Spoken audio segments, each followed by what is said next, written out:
Pessoal, boa tarde a todas e todos. Queria reforçar que este evento é absolutamente informal. A gente quer que as pessoas aqui presentes se sintam bem à vontade para participar. Nós vamos ter uma segunda fase, aí, a primeira fase das apresentações, a segunda de participação, tanto aqui como também pelo canal oficial da Câmara no YouTube, onde a gente vai estar atento também a perguntas, sugestões, comentários.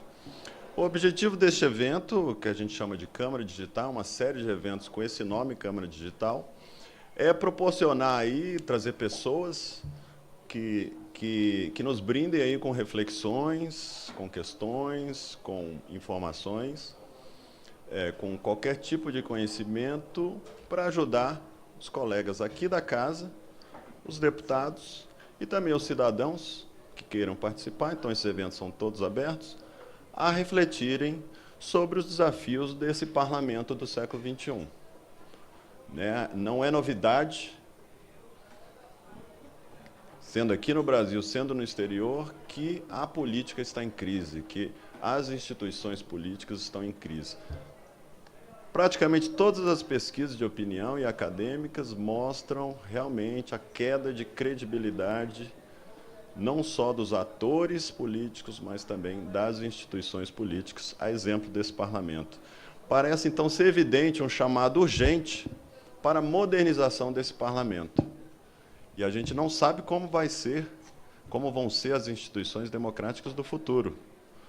Mas o que me parece claro é que nós precisamos modernizar, adaptar as atuais instituições democráticas, a exemplo desses parlamentos, para os novos tempos, para uma sociedade muito mais conectada, uma sociedade que não tinha as informações, as informações que a sociedade tem hoje, fazem essa sociedade do século XXI ter um novo status que a sociedade de 300, 400, 500 anos atrás, quando da criação, da formação da ideia de democracia parlamentar, não tinham. Então, a gente sempre ouve aí, por exemplo, o Edmund Burke, aquele pensador inglês, dizendo que não, o cidadão não cabe participar do mandato, porque o cidadão ele não tem formação, ele não tem capacidade de ajudar a elaborar uma lei. Naquele tempo, né, do século XVII, me parece, XVIII. Mas o mundo de hoje, com a internet, mudou muito isso e está colocando em xeque o funcionamento desse parlamento. E um dos elementos aí cruciais nessa questão é a comunicação. Como é que, então, os parlamentares, os órgãos colegiados da Câmara, as comissões, o plenário, a mesa, os líderes, o seu presidente, devem se comunicar de maneira 2.0, utilizando essas ferramentas que trazem muitas, talvez, soluções, mas também trazem muitos desafios. Por isso que nós trouxemos aqui duas figuras muito ilustradas, o Milton Jung e o Sérgio Lerner, que estão há anos trabalhando neste assunto, para, dentro do enfoque de parlamento aberto, a gente poder, aí, nessa tarde, gerar uma reflexão mais aprofundada. O objetivo aqui não é exatamente pragmático, sair com qualquer receita de bolo de como é que o parlamento deve se modernizar na questão da comunicação, ou o parlamentar deve se modernizar. É trabalhar em cima de princípios, e aí cada equipe, cada parlamentar vai poder, então, adotar o seu kit, de novas práticas e etc., para a gente pensar, então, esse parlamento do século XXI. E a gente participa da rede de parlamento aberto, um movimento dentro do movimento de governo aberto, que entende que essas instituições do governo têm que se abrir. E se abrir para quem? Obviamente que para o cidadão. E o que significa abrir para o cidadão? Para pensar isso, a gente tem que adotar, então, a perspectiva do cidadão. Então, do ponto de vista da visão do cidadão, o parlamento precisa ser melhor visto, melhor entendido, melhor compreendido pelo cidadão. Por isso, então, esse lado da visão, da transparência. E um outro lado é o lado, então, da voz, que o cidadão, então, precisa poder remitir a sua voz, e o parlamento está pronto para receber essa voz e aproveitá-la de alguma maneira para fazer leis melhores, para fazer o controle né, da avaliação das políticas públicas do Poder Executivo e suas demais funções. Então, um parlamento do futuro, um parlamento aberto, talvez, né, Milton, Sérgio, aí já começa aqui a provocação, ele seria, então, muito mais transparente, e o parlamento de hoje já é muito mais transparente do que era, e ele será, então, talvez também muito mais participativo. Ou seja, então, podemos pensar que o parlamentar do futuro é aquele que utiliza a inteligência coletiva, o chamado crowdsourcing, né? Aproveita a inteligência das multidões como fonte de informação para conhecer melhor os problemas, que são objetos de uma elaboração de lei, para construir uma lei melhor, para poder, inclusive, avaliar a eficácia dessa lei, né? Quer dizer, podemos utilizar a inteligência coletiva para avaliar se aquela lei obteve o resultado pretendido. Nós vemos aí que no mundo de hoje, várias instituições privadas, organizações, como o Google, Apple, Facebook, muitas outras, utilizam essa inteligência coletiva para para engrandecer os seus processos, para ter muito mais, digamos assim, inserção nos seus objetivos, obviamente, de mercado. Por que o Estado, por que o Parlamento também não faz isso, ou de que forma ele poderia fazer? E aí a comunicação é um elemento essencial nesse processo, e por isso, então, a importância, a relevância dessa instituição. Queria agradecer o apoio a esse evento que está sendo organizado, é um evento corporativo da Câmara dos Deputados por um conjunto de órgãos, em especial a DEAPA, Departamento de Apoio Parlamentar, está aqui a diretora Simone Sarquis, a quem a gente agradece demais a parceria, e também a Secretaria de Comunicação Social, né, muitos colegas aí da nossa chamada SECOM. Também eu sou Cristiano Ferri, diretor do Laboratório Hacker da Câmara dos Deputados, é um laboratório de inovação para a cidadania, né, a gente trabalha com essas ideias de participação e transparência, assim como outros órgãos da Casa também contribuem para esse processo, e uma parceria também com o portal Pro Legislativo e o projeto Ponto Leg, e aí que o Sérgio Lerrer vai falar um pouquinho. Então, sem mais delongas, e mais uma vez desculpa aí pela digressão, mas agradecendo já antecipadamente a presença do Sérgio e do Milton. Eu queria inicialmente passar a palavra para o Sérgio, que ele é um jornalista, pesquisador, consultor de comunicação pública, criador do portal Pro Legislativo, tem exercido aí uma série de atividades para modernizar parlamentos, câmaras, principalmente no seu lado de comunicação, mas não só isso, e aí tem uma visão muito interessante, inclusive do legislativo do Brasil como um todo, né? Porque uma coisa é a gente discutir a nossa realidade aqui federal, mas a realidade municipal e estadual, e aí, e obviamente, o Milton também tem esse olhar, mas a visão do Lerrer agrega bastante para a gente também pensar aqui, não somente pensando no Legislativo Federal, mas também no Legislativo Estadual. E saudamos aqui a nossa chefe de gabinete do presidente, Cássia Regina, grande apoiadora de Parlamento Aberto, e sempre patrocinou uma série de ações e após essa discussão aqui. Então, passaria para o Sérgio. Obrigado pela sua presença. Olá, boa tarde. Vou me apresentar primeiro. Meu nome é Sérgio Lerrer, sou de formação jornalista, gosto de me apresentar como profissional de comunicação. Trabalhei muito tempo também com a parte de marketing público, não exatamente marketing político, eu gosto de dizer marketing público. Lido com o legislativo desde a minha juventude, militância política dos 16, 17 anos. Meu chão era a Assembleia Legislativa lá do Rio Grande do Sul. E eu estou há mais de 20 anos trabalhando, digamos assim, com consultoria de comunicação em câmaras municipais, né, de pequenas, médias, grandes. Ajudei a estruturar várias escolas do Legislativo e do Parlamento pelo país, em câmaras municipais. Para câmaras municipais para as quais inexiste a figura da escola legislativa, eu faço cursos, seminários sob demanda, muitas vezes pelo meu portal, Pro Legislativo. Então, me permitiu ver um pouco a realidade, né, dessas 5.000 e poucas câmaras municipais, das quais, sempre repito isso, não canso de repetir, aproximadamente 2.000 câmaras municipais nem site tem ainda, né, e tanto na estruturação das áreas de comunicação da Câmara Municipal, de otimização e agora sobre um estresse também de modernização nas câmaras municipais com a renovação que houve nessa última eleição. Tem tido uma demanda bem positiva, né? O pessoal realmente quer modernizar, quer fazer da comunicação uma ferramenta. Eu atuo aqui também no Congresso em frentes parlamentares, na coordenação de comunicação de algumas frentes parlamentares, procurando fazer a frente parlamentar ativa, criando uma agenda, um programa de ação, criando pautas.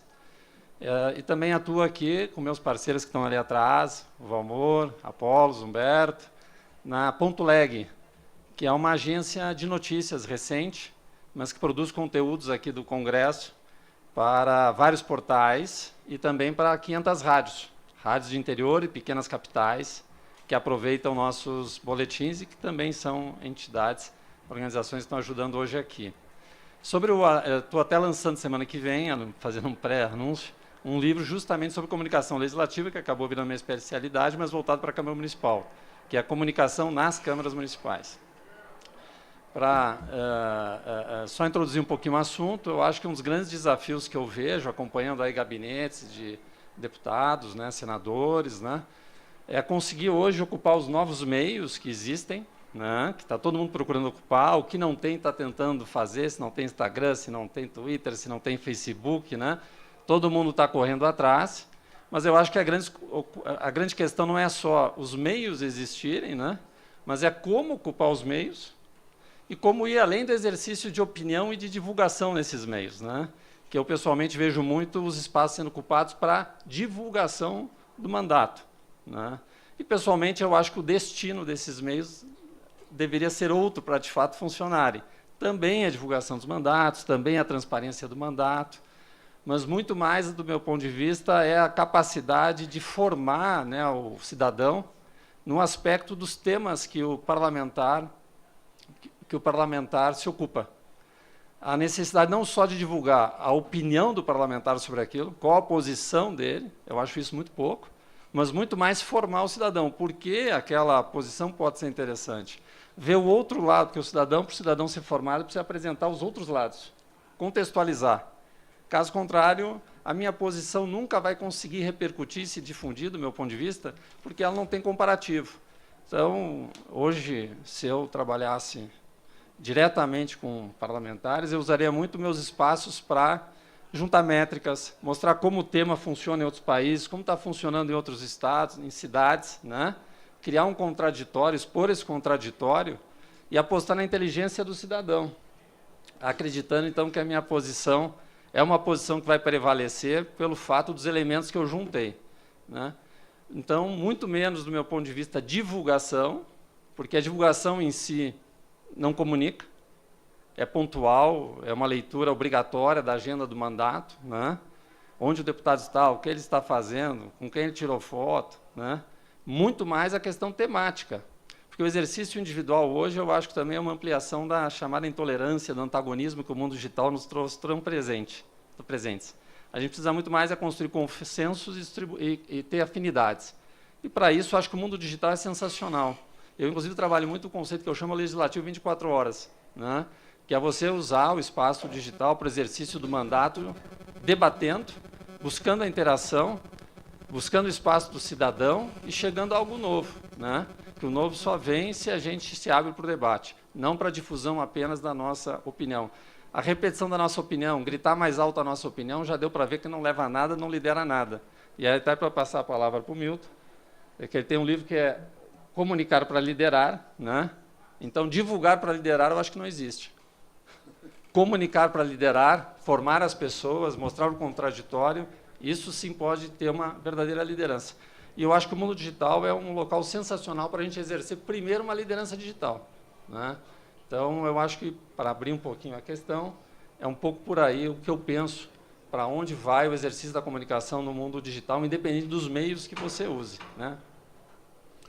Milton, então passamos a palavra para você. Lembrando, gente, que o Milton Jung é um jornalista e radialista há mais de 30 anos, o âncora aí do programa matinal da Rádio CBN, e também criador do projeto Adote um Vereador, projeto de controle social do Legislativo Municipal, muito interessante. Então, ele tem também, além desse lado de comunicação, esse lado também de controle social, de trabalho para o civismo, que cai muito bem com essa ideia de parlamento aberto. Milton. Cristiano Sérgio, esse aqui está ligado? Agora está ligado. Cristiano e Sérgio, obrigado pela oportunidade que vocês me dão. Bom dia a todos, ou boa tarde a todos vocês. Eles me deram o privilégio de falar um pouco mais do que eles, e inclusive de fazer uma apresentação. Então eu vou pedir licença a vocês, porque eu vou me levantar dessa mesa. Eu tenho uma tremenda dificuldade de falar sentado. Eu apresento um programa de rádio, 3h30, e boa parte desse programa eu apresento em pé. Inclusive, é uma mesa adaptada para isso, porque isso faz com que a gente tenha uma expressividade muito maior. Então, eu peço licença, estou, inclusive, com esse microfone de mão aqui, para conversar com vocês, e vocês não se incomodam se em algum momento ficar de costas para vocês, certo? Nós já somos velhos amigos, velhos conhecidos, para trabalharmos com essa ideia. Mas, como eu tenho um pouquinho mais de tempo, eu preciso caminhar também para chamar a atenção de vocês, senão vocês perdem a atenção em mim, e esse é talvez o grande desafio que nós temos no nosso dia a dia. Eu vim falar de 2 assuntos com você. Um deles é esse aí que está na tela. Alguém tem ideia do que é isso? Quem sabe o que é isso? Um jogo. Um jogo. Você falou lá? LOL, que isso aí é um LOL. Você conseguiu acertar que isso aí é um LOL antes mesmo de aparecer a palavra pentakill ali, que é quando você mata os 5 adversários. Isso é raro. Você tem filhos adolescentes? Sabia que você tinha filhos adolescentes? Pois é. Isso aí que eu mostrei na tela, que para mim era o caos, isso é um jogo eletrônico. Isso aí que eu apresentei na tela é o jogo mais jogado do mundo. Ele se chama LOL. League of Legends. 100 milhões de pessoas jogam esse jogo. 100 milhões de jovens, ou nem tão jovens assim, jogam esse jogo. 2 deles são meus filhos. Um deles de 17 anos, e eles são tão fissurados nisso, os jovens, que um deles de 17 anos, inclusive, abandonou a minha casa. Foi embora. Está morando no extremo leste de São Paulo, eu moro em São Paulo. Está morando no extremo leste de São Paulo, com uma comunidade. Às vezes eu tenho informações do paradeiro dele, sobre que ele esteve no Recife, sobre que ele esteve no Rio, sobre que ele esteve em Belo Horizonte. No meio do ano ele esteve no Chile, para onde ele vai agora eu não sei.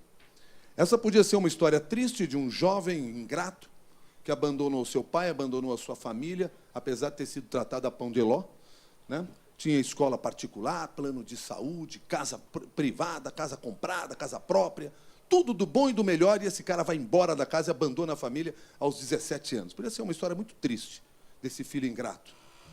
Mas nós transformamos nisso, na verdade, uma história muito boa. Porque, na realidade, é essa história de um jovem que realizou o seu sonho aos 17 anos, que é ser um profissional de LOL. Trabalhar com isso, ter carteira assinada e receber salário. Por que essa história se concretizou? Essa história se concretizou porque, por sorte, ele tinha 2 pais, um pai e uma mãe, que decidiram entender o mundo deles, viver o mundo deles por algum momento. Porque, na lógica, nós teríamos pensado, usando o padrão mental para o qual eu fui forjado, eu ia tentar que ele fosse advogado, que ele fosse médico, que ele fosse engenheiro, que são as 3 profissões clássicas. Se eu seguisse o padrão mental da minha mãe, eu seria gerente do Banco do Brasil. Sim. Ou se fosse, por exemplo, o padrão mental do meu pai, eu seria juiz no Paraná. Enfim, são coisas que acontecem. Mas não, eu não usei esse padrão mental. Eu fui entender o mundo deles. Por isso que no dia que meu filho passou no vestibular de psicologia, ele olhou para mim e disse: pai, mas eu não quero estudar, eu quero trancar a matrícula e quero trabalhar com isso. E eu entendi, eu e minha mulher, entendemos o que ele estava fazendo. Por que eu estou contando essa história aqui para vocês? Porque nós aplicamos ali uma coisa que um psicólogo chamado Luiz Ernesto Meirelles, infelizmente já morto, morreu precocemente, ensinou na teoria, exercitou com seus pacientes também. Esse cara, e deixa eu tirar esse vídeo aí, senão a gente não tira o olho dele. Esses são alguns números do LOL. Quando a gente vê esses dados e vê quanto um cara hoje, por exemplo, o maior jogador de LOL do mundo, ganha 7,5 milhões de reais por ano. Né? um bom salário, né? Eu acho que vale a pena tentar investir nesse mercado. Isso é só para ter uma ideia do tamanho desse mercado. Isso é uma competição internacional que teve no Rio de Janeiro, da qual meu filho também participou, esteve por lá. E isso é o que o LOL movimentou. Um jogo que talvez a maior parte de nós aqui não tem a menor ideia do que seja, e isso faz parte do que eles chamam de uma nova modalidade, que é o esporte eletrônico. Querem até colocar em Olimpíada isso. Coisa louca, né? Imagina que bobagem. Esporte é vôlei, é basquete, é remo. Eu, na década de 70, quando dizia para as pessoas lá no Rio Grande do Sul que eu jogava basquete, as pessoas viravam a cara, mas isso não dá dinheiro. Né? Pois é, hoje dizem a mesma coisa, mas esse negócio de LOL não dá dinheiro. Para mim não deu dinheiro mesmo o basquete, mas aí é muito mais uma questão de competência. Mas, enfim, tem gente ganhando dinheiro com isso. Tem um mercado acontecendo no Brasil, e eu não vou nem falar no mundo, no Brasil em torno disso. Então vejam esses números. Mas eu estava falando para vocês que nós aplicamos ali na relação com o meu filho o que o Luiz Ernesto Meirelles ensinou nos livros. Luiz Ernesto Meirelles, que é um psicólogo, ele disse o seguinte: nós somos um indivíduo. Somos um indivíduo que temos algumas pessoas que estão no nosso entorno, pessoas que agem e pensam como nós, que são pessoas que nós costumamos chamar de amigos. Esses são os nossos amigos, aqueles que agem e pensam como nós. Só que nós temos um outro grupo de pessoas, também no nosso entorno, um pouco maior, que ou só pensa, ou só age como nós. A esses nós chamamos de estranhos. São pessoas estranhas. Mas a gente ainda consegue conviver. Agora tem um grupo muito maior de pessoas no entorno da gente, que nem pensa, nem age como nós.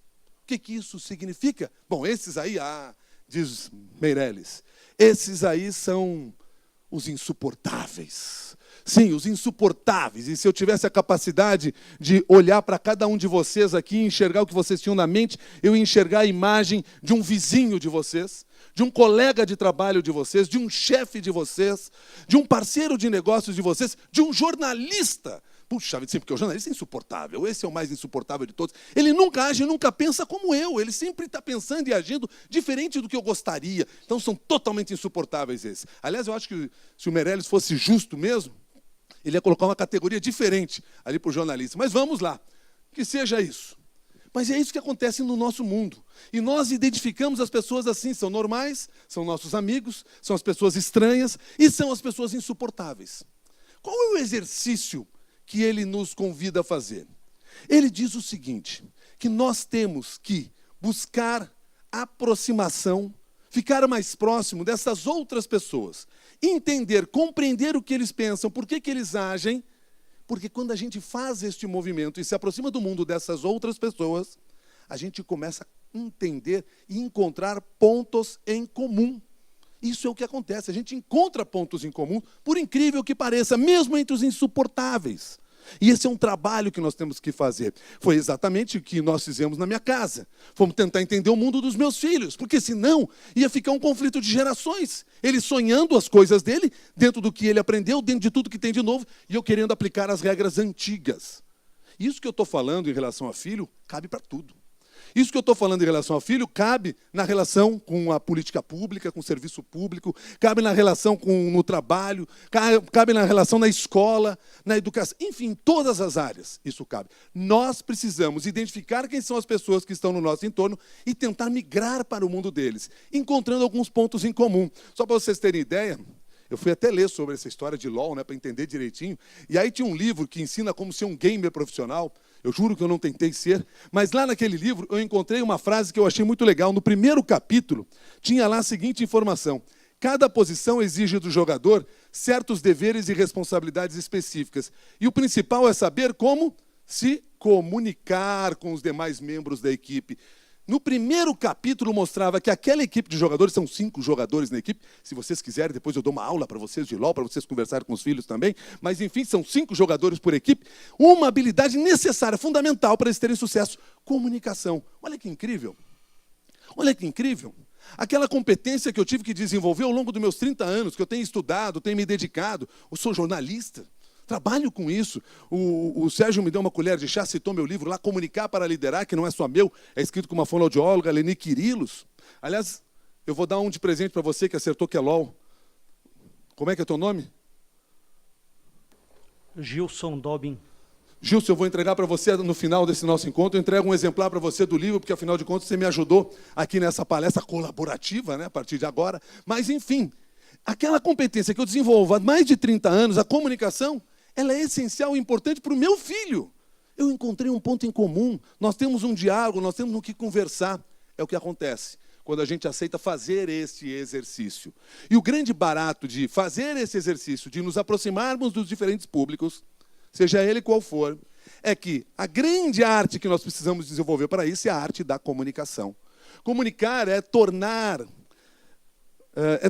próximo. Comunicar é ligar uma ideia, é conectar um pensamento, é tornar único um pensamento, tornar única uma ação, é fazer com que você pense e eu penso se aproxime de alguma maneira.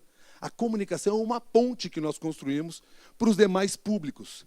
E a falta dessa comunicação, não tenho dúvida, é a origem de boa parte dos nossos desentendimentos. O Sérgio falou que as pessoas falam alto demais, muitas vezes, para defender suas ideias. Quando você fala alto demais para defender suas ideias, nem o outro quer ouvir, nem você se ouve direito mais. Até porque você não ouve o contraditório e não consegue encontrar o ponto em comum. A comunicação é chave nesse processo. Nesse livro, inclusive, aí, Comunicar para Liderar, a gente conta uma história desses 4 caras que vão aparecer aí na tela. Essas 4 figuras que estão aí na tela, eles são os criadores do Twitter. Se eu conseguir lembrar bem o nome deles, e eu quero já adiantar para vocês que eu tenho um habeas corpus corporativo para a memória, tá? Que é o médico que me deu, porque quando o cara acorda às 4 horas da manhã para trabalhar, pega o avião, vem para Brasília, depois tem que pegar o avião correndo daqui, voltar para continuar trabalhando e amanhã acordar às 4 de novo, lembrando que ontem eu fui dormir depois da meia-noite, porque afinal de contas tinha o jogo do meu time. Então, eu quero só lembrar o seguinte, eu tenho o direito de esquecer o nome das pessoas, tá? Tem esse habeas corpus que me permite. Mas eu vou exercitar aqui minha memória. Aquele lá é o Biz Stone, esse aqui é o Jack Dorsey, esse aqui é o Evan Williams e esse último aqui é o Noah Glass. Sempre que eu acerto, eu ganho estrelinhas do meu médico. Mas, enfim, a história que eu quero contar deles é o seguinte, essa empresa era uma empresa pequena, fundo de quintal, de repente eles começaram a crescer, revolucionaram a forma de nos comunicarmos com 140 caracteres, agora fizeram a bobagem de ampliar para 280, a gente não precisa disso. Em 140 a gente diz tudo o que pensa, e às vezes até é bom porque a gente limita um pouco o que a gente pensa e dá tempo de a gente refletir. Mas enfim, eles criaram isso, essa empresa virou grande, ganhou acionistas, e como acionistas veio a hierarquia. Um deles teve que virar CEO da empresa. O primeiro CEO da empresa foi Jack Dorsey. Jack Dorsey ficou 6 meses no cargo, perdeu o crachá. Perdeu o crachá, afastaram ele, os acionistas afastaram. Aí convocaram o Evan Williams para assumir o posto. Foi CEO do Twitter durante 6 meses. E perdeu o crachá também. No caso dele, perdeu até o emprego, não só o crachá. E aí, aquele cara lá, o Biz Stone, ficou com uma pulga atrás da orelha, eu podia dizer até com um passarinho atrás da orelha, e ele ficou pensando, mas o que acontece? Esses caras aqui, que eles acabaram de afastar do comando da empresa, são os caras que mais entendem desse negócio. E, no entanto, eles não conseguem permanecer no cargo de liderança, de CEO, que é o cargo mais alto dessa empresa. E ele percebeu que, no fundo, eles entendem muito daquilo, sabiam muito daquilo, mas eles não contavam aquilo para os acionistas, que fazem parte de um outro mundo, de uma outra realidade. Ele até faz uma analogia que é muito interessante, ele diz assim que os acionistas das empresas são como o homem na idade da pedra diante de uma caverna escura. Porque diante de uma caverna escura, o que acontecia? Você chegava lá, não sabia o que tinha lá, você morria de medo. Você tem 2 alternativas diante desse medo. Ou você mata o seu medo, jogava as lanças lá para dentro da caverna, sem saber exatamente o que era, ou você dá no pé. O acionista não vai dar no pé porque ele perde dinheiro. Então ele mata seus medos, demite o CEO. Eu não sei o que ele está fazendo, ele não me conta. E o Biz Stone teve uma frase para mim que é genial, define muito bem o que é comunicação. Ele diz que comunicação é acender uma tocha na caverna escura. É tornar as coisas transparentes, tornar as coisas mais claras. Então, aquilo que eu não sei do outro, daquele que eu não entendo, às vezes, quando eu tento entender, se eu acender essa tocha na nossa relação, fica mais fácil de eu compreender. Por que ele não gosta de mim? Por que ele não me compreende? Por que ele me olha com esse olhar de rejeição enquanto eu estou falando? Quando a gente permite essa aproximação, quando a gente acende essa tocha, as coisas ficam mais próximas. O que esta frase esconde, e acho que vale até aqui um parênteses, Jack Dorsey aprendeu a lição, tanto é que ele voltou a ser CEO do Twitter, né, e hoje consta que ao final do mês ou ao final da semana, ele distribui entre os colaboradores do Twitter um resumo de tudo que ele faz na empresa. Ele aprendeu que a comunicação é fundamental, contar para todos os colaboradores, fechado parênteses. Mas o que eu quero dizer aqui é o seguinte, o que essa frase, que eu acho muito genial, esconde, é uma outra realidade. Porque se é verdade que muitos de nós não tivemos a preocupação até agora de acender a tocha numa caverna escura, também é verdade que milhares e milhares de pessoas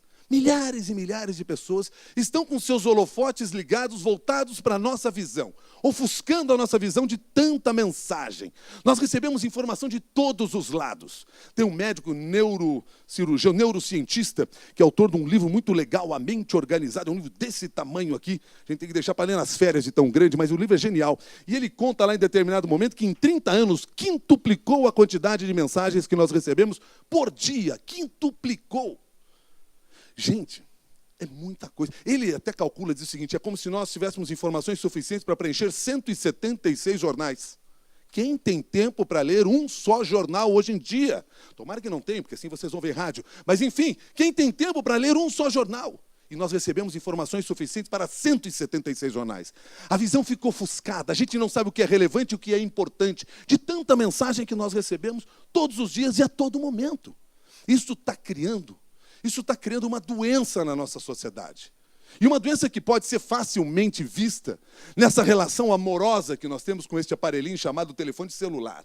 Nós adoramos. O Sérgio até pediu licença para continuar usando aqui, porque se ele desligar o telefone celular, ele apaga. Não, não é isso. É porque, na verdade, ele está em contato com várias pessoas que estão nos acompanhando em câmaras municipais, em outros locais, através da internet, e eles podem, inclusive, participar com perguntas ali através desse processo. Por isso que ele está no celular. Mas nós somos apaixonados por esse aparelho. Nós acordamos de manhã e, antes de dar um beijo na mulher amada, a gente olha aquela tela. Mas eu costumo lembrar o seguinte, não se preocupe, porque sua mulher também está olhando a tela, então não adianta dar um beijo nela, porque primeiro ela vai ver o WhatsApp. Nós vamos ver o WhatsApp. Nós somos ligados nisso. Você vai ao banheiro com esse telefone celular, você toma banho com ele na mão, você faz tudo que tem que fazer lá com ele na mão, você vai tomar café com ele na mão, você pega o carro e sai dirigindo com ele na mão. É uma coisa tão alucinadora e perigosa que hoje em dia, lá na Rádio CBN, eu tenho feito a seguinte campanha. Celular ao volante não é legal. Eu tenho pedido para as pessoas, e a gente diz assim, mande um WhatsApp. Eu digo, se você estiver dirigindo, não mande um WhatsApp, porque é um perigo. As pessoas estão dirigindo e estão gravando e mandando para a gente o vídeo. Eu não quero incentivar esse tipo de situação, porque isso é um perigo. Mas isso é uma demonstração do vício que nós temos. Ah, eu falei vício. Pois é, mas não sou eu que estou dizendo isso. Quem diz que nós vivemos um vício, somos viciados em notícia, é um filósofo pop chamado Alain de Botton, suíço, e ele é radicado hoje em Londres. Escreveu um outro livro, esse é pequenininho, dá para ler no fim de semana. Notícia é um guia de sobrevivência. Até interessante para a gente refletir um pouco sobre esse assunto. E ele diz que nós somos viciados em notícia. Eu não gosto muito, sou eu que estou falando ali, né? Eu não gosto muito dessa expressão, confesso a vocês. Porque, primeiro, se é verdade que nós somos viciados em notícia, e eu sou um jornalista, sou eu que forneço notícia para vocês, eu deixo de ser um jornalista, passo a ser um traficante. Eu não gostaria de ser assim identificado. Segundo, porque também é o seguinte, nem toda informação que nós recebemos é notícia. Notícia é algo que tem que ser destacado, revelado. Isso sim é notícia.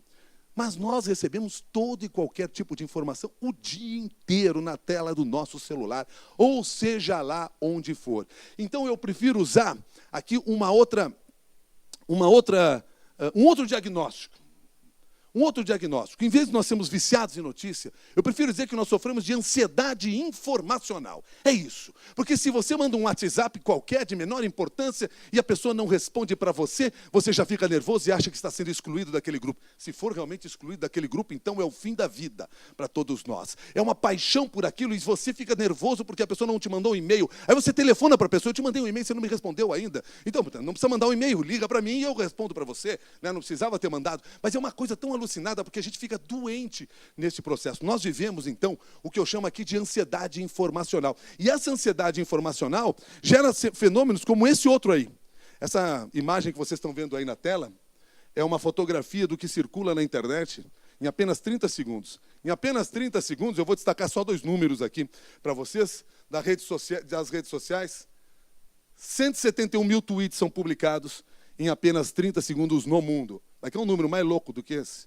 164 mil, 1.649.000 posts no Facebook são escritos, publicados, vão ao ar ao longo de apenas 30 segundos. 30 segundos é o tempo que as grandes empresas no mundo compram na televisão para fazer publicidade. E em 30 segundos, nós mandamos mais de 1.600.000 mensagens pelo Facebook. O que nós temos tanto a dizer para as pessoas? O que nós temos tanto a saber dessas pessoas? Eu não sei, mas nós somos alucinados nisso. Nós vivemos nesse fenômeno sem refletir o papel que nós temos nessa sociedade da comunicação. E sem refletir o que nós estamos transmitindo para as pessoas. O que nós realmente queremos dizer. E às vezes a gente quer dizer tudo. Né? Acha que tudo é importante. E nada é importante se tudo for importante. Nós igualaremos as coisas. Mas quer ver uma outra? Olha, essa coisa é tão louca que esses tempos atrás, lá na Rádio CBN, a gente foi fazer uma cobertura. Vocês devem lembrar de um caso aí que teve destaque, de um grupo de brasileiros, vários brasileiros que estavam presos em Bariloche. Lembra? Ficaram presos por causa de uma nevasca, exato, por causa de uma nevasca, ficaram lá 2, 3 dias lá, aquele desespero. Aí tá, chega informação pelo Twitter, chega informação pelo Facebook, o cara manda uma foto pra gente, a gente liga para eles, tal, bota eles no ar, entrevista. Aí nós entrevistamos lá algumas pessoas, eu separei 2 falas aqui, só para você ver como a gente vive hoje. A primeira fala é de uma mulher, prestem atenção, depois fala um homem, prestem atenção, o que realmente é importante para aquelas pessoas que estavam há 3 dias presas em Bariloche, ou seja, naquela situação de viagem que vocês conhecem muito bem ao final de uma viagem, né? Aquela mala totalmente desfeita, com tudo sujo lá dentro, você louco para voltar, tendo que pagar as contas e tendo que trabalhar. E a pessoa está lá e não consegue embarcar no avião. Então prestem atenção qual era a verdadeira preocupação destas pessoas. Perdão. Estão simplesmente sem nenhuma informação, sem comida, sem hotel. Estamos sem informação, sem comida, sem hotel, sem transporte. Mas primeiro nós estamos sem informação. Aí a gente entrevistou um cara. Está todo mundo aqui no mesmo sofrimento por falta de informação. A Aerolíneas agora de novo, a primeira coisa que eles citaram não foi casa, comida, roupa lavada, não, foi informação. Informação virou produto, artigo de primeira necessidade. E aí você, aí no trabalho que você realiza, e aí você que atua na área pública, você que está na área privada, você que é um representante público, um deputado, um vereador, um senador, seja lá quem for, está lá fazendo o seu trabalho, está lá trabalhando em muito, e está lá negociando com as partes. Mas você não conta para os outros da maneira correta. E você não deixa as pessoas saberem. E a gente vê só alguns, vou usar uma expressão que eu não gosto, highlights. Uma coisa bonita, né? No meu tempo a gente chamava de manchete mesmo. Mas, enfim, highlights. Alguma coisinha que sai aqui ou acolá, mas a gente não entende o que você está fazendo. Você, na área em que você está atuando. Você está trabalhando e, às vezes, desenvolvendo um grande projeto. E as pessoas não sabem o que você está fazendo. E você pode ter alguém do seu lado que pode ajudar você. Mas como você não informou ninguém, às vezes por medo, às vezes porque não quer compartilhar por causa da concorrência, seja lá qual for o motivo, ao não permitir que os outros saibam o que você está fazendo, vocês não podem passar a trabalhar em conjunto. Então vejam só como é doente esse processo que nós temos. Tem um outro, aqui atendendo aqui essa questão, tem um outro fenômeno que é mais louco ainda, né? Porque nós estamos assim, essa sociedade louca por informação, essa sociedade cheia de mensagens, mas tem uma outra coisa que acontece, e é um outro fenômeno que vem acontecendo, e para isso eu vou mostrar alguns números que são do BuzzFeed. BuzzFeed, dos sites mais acessados no mundo. O BuzzFeed tem 12 milhões e meio de pessoas que acessam por mês só pelo Twitter. Só pelo Twitter. O cara pega o Twitter e vai lá para o BuzzFeed. Mas aquele número ali embaixo é mais incrível. 847 milhões de pessoas olham o BuzzFeed no Twitter. Só no Twitter. Eles não participam. Sabe o que isso significa? Que para cada leitor do BuzzFeed no Twitter, eles têm 68 voyeurs. Sim, 68 pessoas que se satisfazem apenas em olhar. Não se aprofundam, não entram no assunto, não participam. Quer dizer, não é bem correto isso que eu estou dizendo, não participam. Sim, porque de alguma maneira participam. Por quê? Porque o cara vê um Twitter sobre você e ele compartilha. Tem um outro cara que entende muito de sociedade em rede, Gil Giardelli, tem um livro que é Você é o que você compartilha. Sim, você pega um post que você achou interessante, não consultou, não apurou se é verdade, você passa para frente, dizem que, estão falando o quê? E manda para os outros. Você está construindo a sua imagem. Sim, você está construindo a opinião pública também, mas você está construindo a sua imagem também. Então, muito cuidado com o que você compartilha. Mas, enfim, as pessoas são voyeurs. Elas só olham, elas não se aprofundam no tema. E aí, não só compartilham, como dão opinião. Eu odeio, eu adoro. E o cara só viu um título, um highlight, um Twitter. Ele não sabe nem do que está falando. Então, olha só a responsabilidade que nós, que temos aqui o desejo de transmitir uma mensagem, que queremos nos comunicar melhor, nós temos. Porque nós trabalhamos com público, e lembrem-se, quando eu estou falando de um público, não é uma pessoa estranha, não, um insuportável, somos nós agimos assim, nós somos assim também. Mas, enfim, nós estamos trabalhando com público. O quê? Tem uma quantidade enorme de mensagens, todo dia, e não se aprofunda nas mensagens mais importantes. Aí, diante disso, qual é, assim, o nosso grande desafio? O nosso grande desafio é despertar o interesse dessas pessoas, é chamar e prender a atenção destas pessoas. E eu vou resumir aqui para vocês o que eu costumo fazer em palestras de 2 horas. Mas eu não vou fazer uma palestra de 2 horas, porque vocês não teriam paciência para isso. Mas, enfim, nem o Sérgio me deixaria por causa do horário que ele marcou meu voo. Mas, enfim, o que eu quero dizer para vocês aqui é o seguinte: tem uma fórmula que eu considero importante e que deve pautar o nosso comportamento no processo de comunicação. Para mim, isso aí que vocês vão ver, isso aí é o mantra da boa comunicação. Seja simples, seja direto e seja objetivo. Se você for simples, direto e objetivo no processo de comunicação, nas relações, no dia a dia, se você for simples, direto e objetivo, você elimina boa parte dos problemas e, principalmente, faz com que outro entenda o que você diz. Comunicação não é o que eu digo. Comunicação é o que você entende. Se você não entendeu, a culpa é minha. Eu sofro muito isso lá com jornalistas. Jornalista também sofre muito. Porque muitas vezes a gente pega uma reportagem, vai entrevistar alguém, coloca no ar a reportagem, e aí o cara liga para você e diz assim: pô, mas não é bem isso que eu disse. Bom, se não é bem isso que eu disse, de alguma maneira você disse isso. Né? Então já me ajudou um pouco. Mas, geralmente, não é bem isso que eu disse. Pois é, mas foi bem isso que eu entendi. Então, nós que transmitimos mensagem, nós que emitimos a mensagem, é que temos responsabilidade sobre ela. A dureza dessa responsabilidade é que nós não temos controle sobre ela. Porque depois que eu disse alguma coisa para você, você pega essa minha mensagem e leva à frente, do seu jeito, com o seu olhar, com o seu impacto, com os seus preconceitos. Sim, porque todos nós temos. Então, olha só que responsabilidade é essa. Seja simples, seja direto e seja objetivo. Simples não é ser simplório, não. Simples, vamos lembrar aqui, vamos pensar assim, Niemeyer tinha um traço simples, extremamente elegante. Enfio, quem não lembra do traço do Enfio? Revolucionário, mas era um traço simples.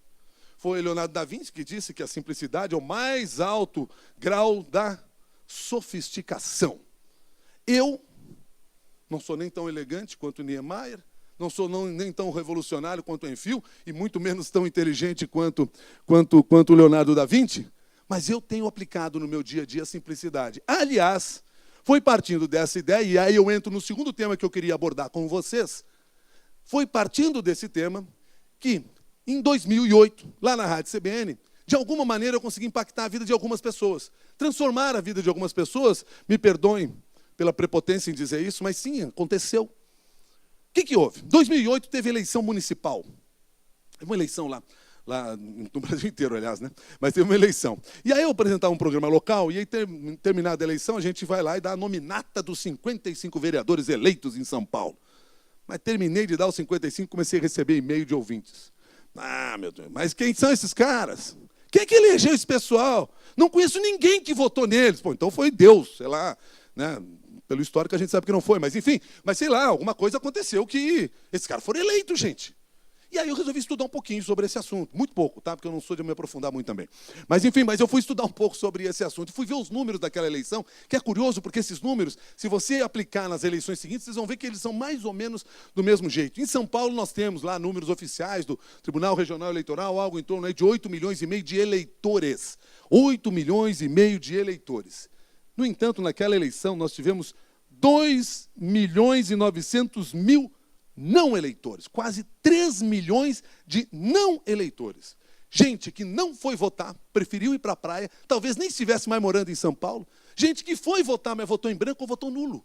2,9 milhões de não eleitores.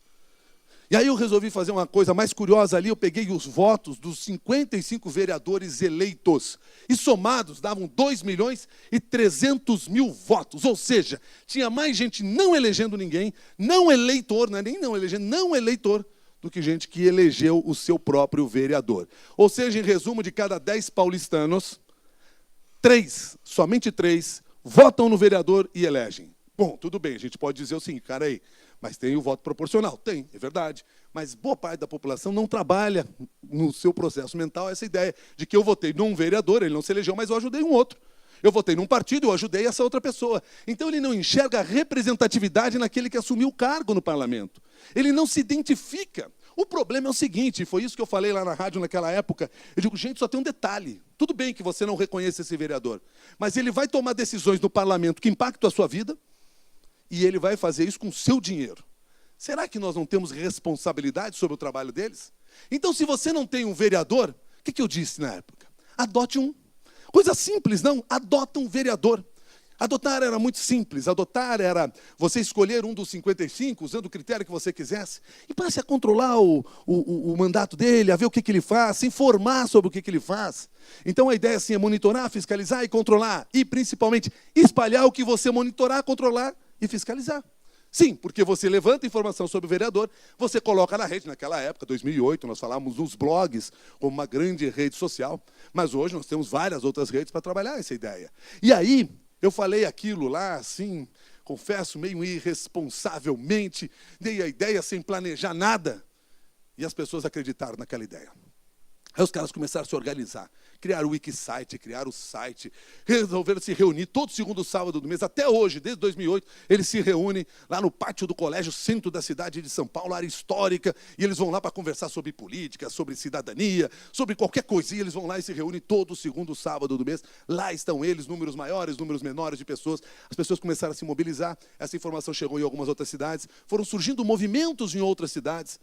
Esta semana passada, fui surpreendido com uma ligação de um jornalista do Jornal do Espírito Santo, porque lá tem um movimento numa pequena cidade do Espírito Santo, de cidadania muito legal, que é na cidade de Nova Venécia, e eles decidiram que iam controlar os vereadores, iam fiscalizar, iam monitorar, iam espalhar para todos. E eu achei maravilhoso, eu vi uma reportagem no Jornal Nacional, e disse que bacana que esses caras estão fazendo isso, e organizados, têm critérios, etc. E aí o repórter me liga e diz assim, eles falaram que eles se inspiraram no Adote um Vereador. Eu fiquei surpreso, eu digo, mas nós não somos nada em São Paulo hoje, porque nós não somos uma organização. Sabe o que nós somos no Adote um Vereador? Uma ideia. Nada mais simples do que uma ideia. Uma ideia que a gente vende, que a gente fala, que a gente conversa e que a gente tenta inspirar as pessoas a repetir em outro lugar, em outro momento. E como é que a gente faz isso? Usando a comunicação. É a comunicação que nos aproxima disso. É a comunicação que faz com que a gente vai escolher melhor as pessoas, vai monitorar melhor as pessoas e vai espalhar melhor as notícias. E nesse trabalho, apenas para concluir aqui essa minha participação inicial, longa, diga-se de passagem, mas nesse trabalho a gente foi descobrindo coisas, tendo avanços, eu até posso falar sobre eles depois, mas a gente foi tentando aplicar essa ideia da simplicidade na nossa relação com os vereadores lá em São Paulo. E a gente foi descobrindo que, às vezes, até um esforço do parlamento em se aproximar do cidadão, até um esforço do parlamento em ser transparente, mas necessariamente na prática as coisas não acontecem assim. Eu vou pegar o exemplo do site da Câmara Municipal de São Paulo, e eu vou pegar o exemplo com tranquilidade, porque esse é um dos sites que talvez tenha o maior volume de informação dos sites legislativos municipal. O Sérgio falou que existem hoje quantas cidades que não tem um site sequer?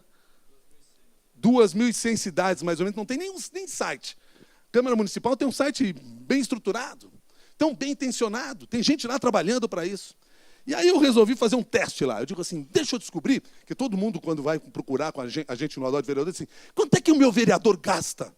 Eu digo, vai lá no site, vê lá. E aí, assim, tem um ícone lá em cima, dito transparência.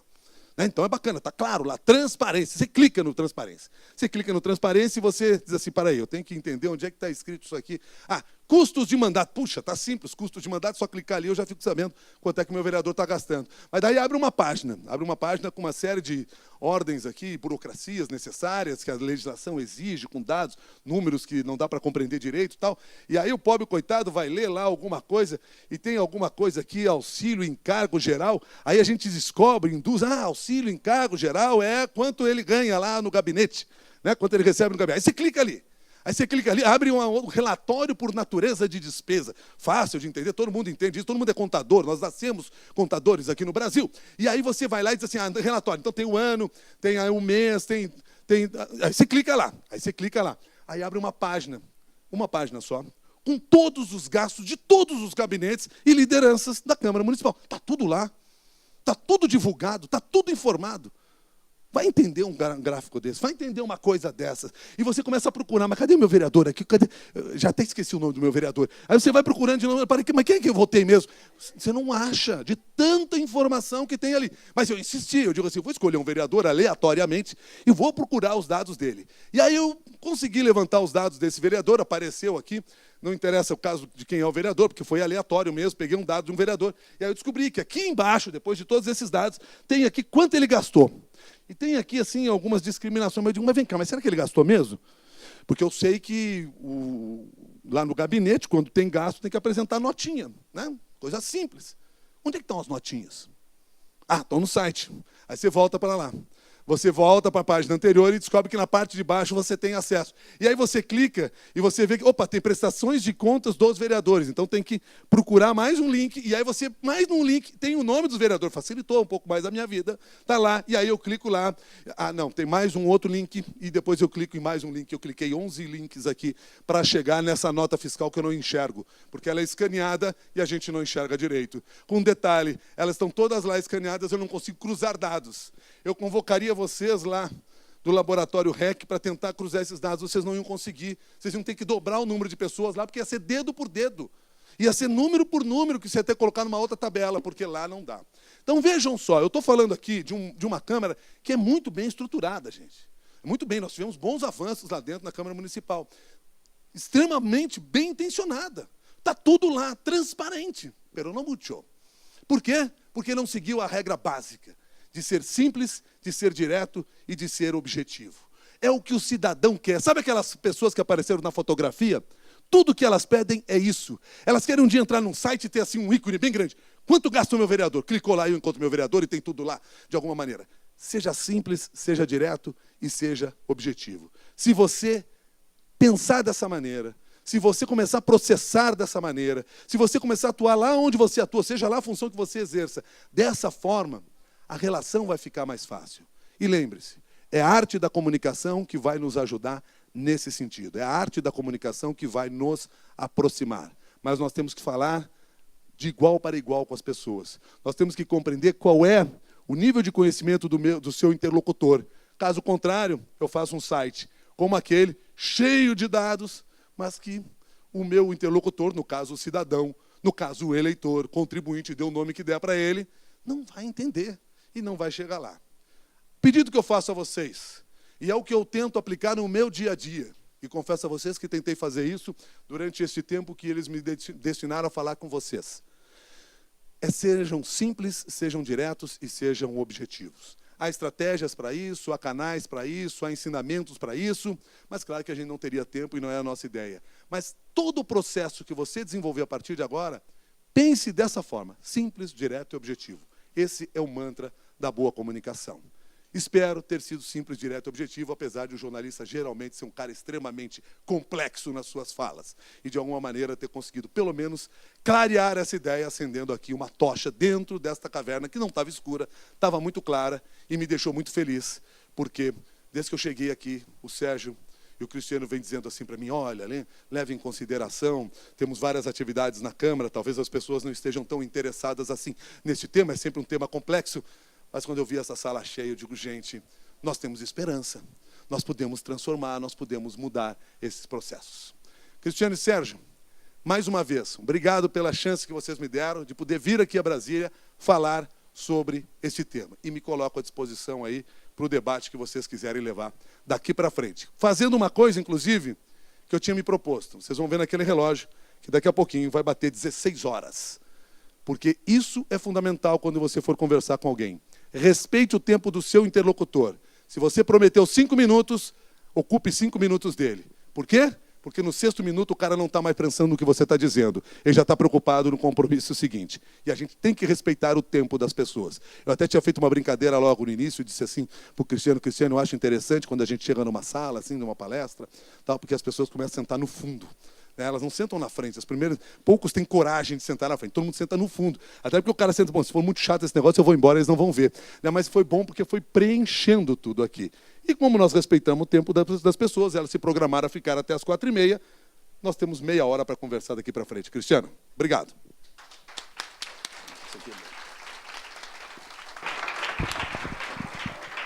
Obrigado, Milton. E, na verdade, a gente consegue ver todo mundo do fundo saindo também, né? É uma ilusão isso. A gente vê com detalhes todo mundo. Queria agradecer pela palestra efusiva, né, em qualidade em conteúdo e em expressão, mas também pela sua resistência física em ficar até meia-noite vendo o Grêmio jogar, né? Isso também é muito notável, vale registrar.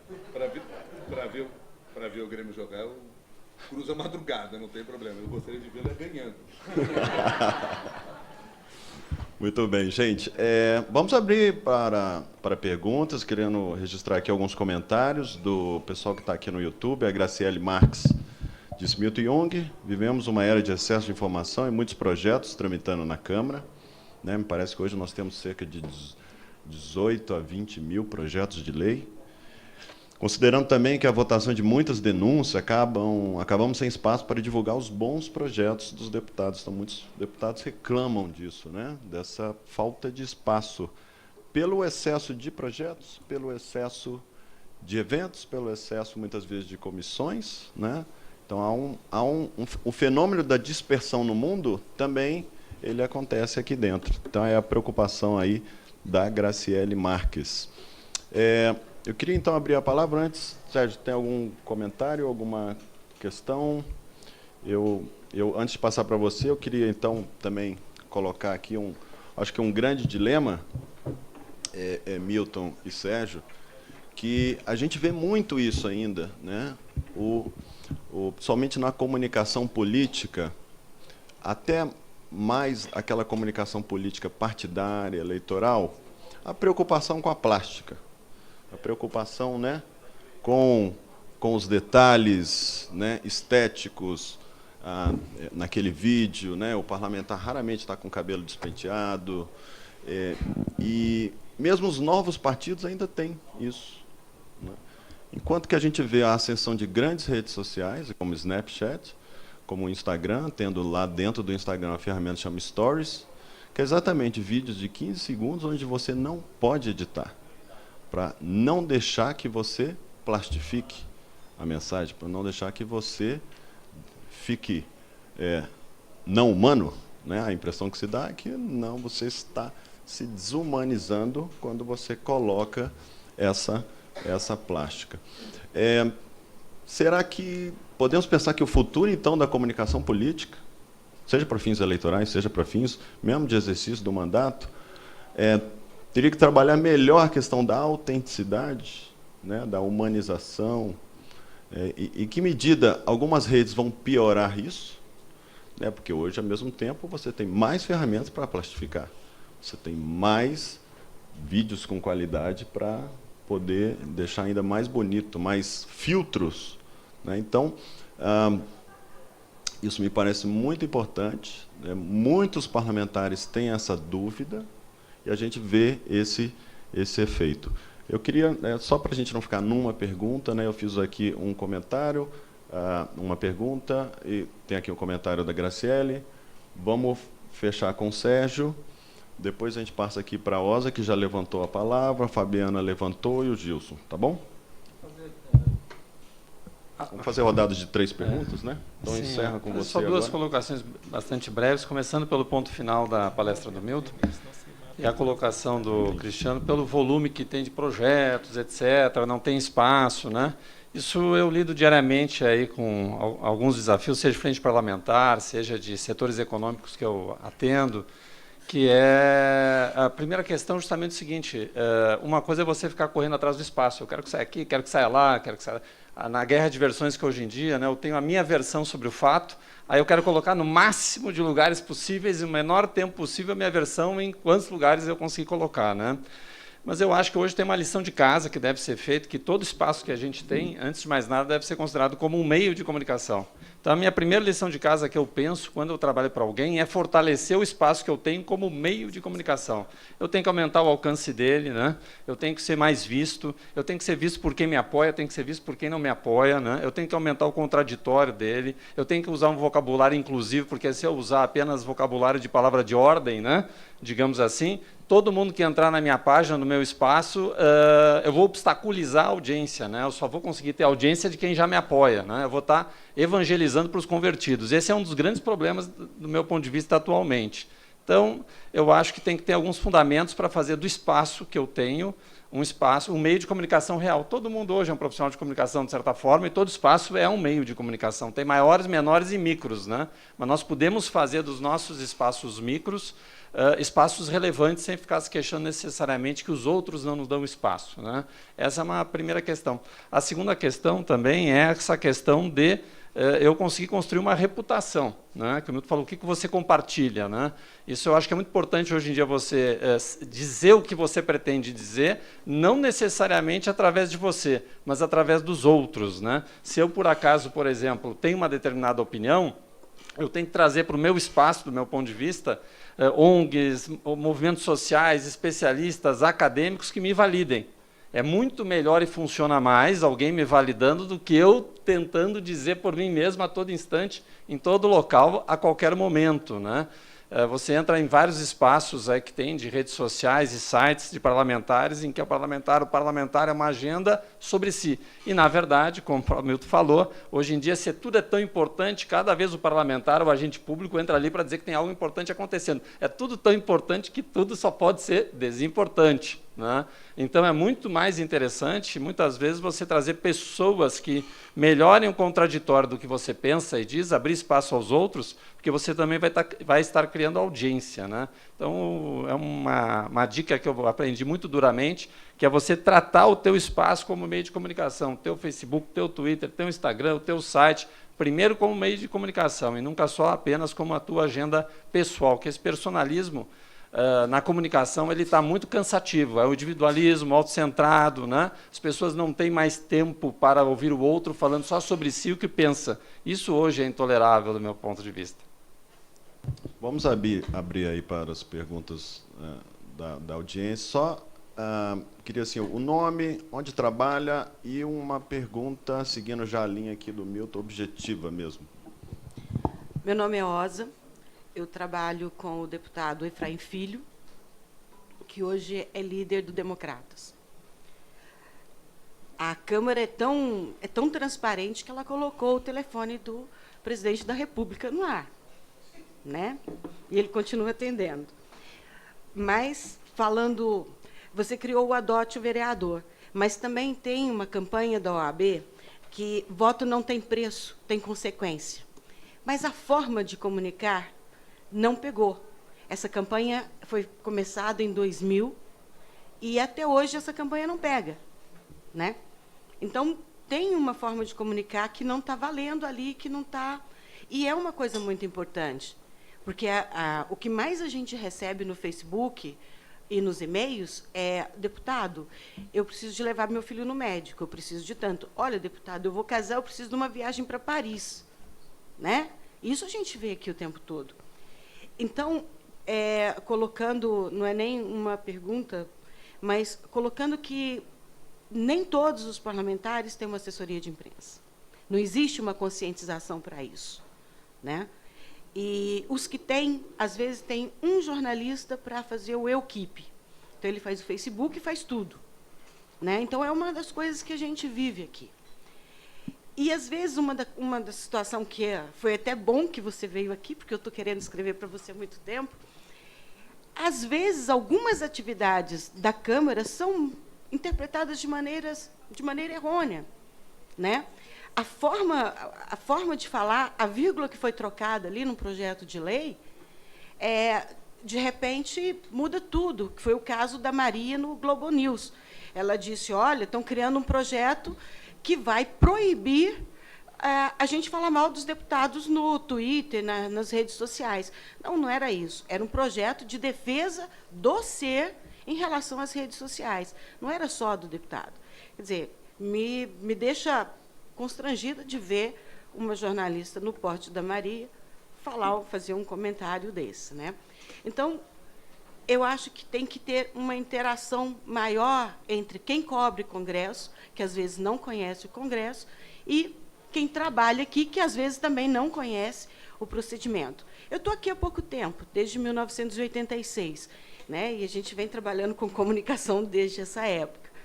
E eu queria saber a sua opinião sobre essa divergência de comentários. Às vezes eu ouço você falar alguma coisa sobre isso, do que está sendo comentado. Hoje, inclusive, você repetiu o que a jornalista disse, né? Enfatizou alguns pontos, que foi o mantra que ela não percebeu, você percebeu ali e falou novamente. Qual que é a sua posição em relação a essas divergências da comunicação nesse processo de cobertura da Câmara, e o que nós, assessores, poderíamos fazer para ajudar melhor os jornalistas? O desconhecimento sobre os temas, ele é amplo, geral e irrestrito. Não é um privilégio da política, não é um privilégio da educação, não é um privilégio da saúde. Isso que eu fiz aqui hoje, eu faço nos mais diferentes públicos, com as mais diferentes sociedades e comunidades. E a gente percebe que sempre há, por parte destas pessoas, dos seus líderes, etc., um desentendimento entre o que a mídia faz e o que ele disse, que entra naquele processo que eu falei lá no início, de sermos insuportáveis.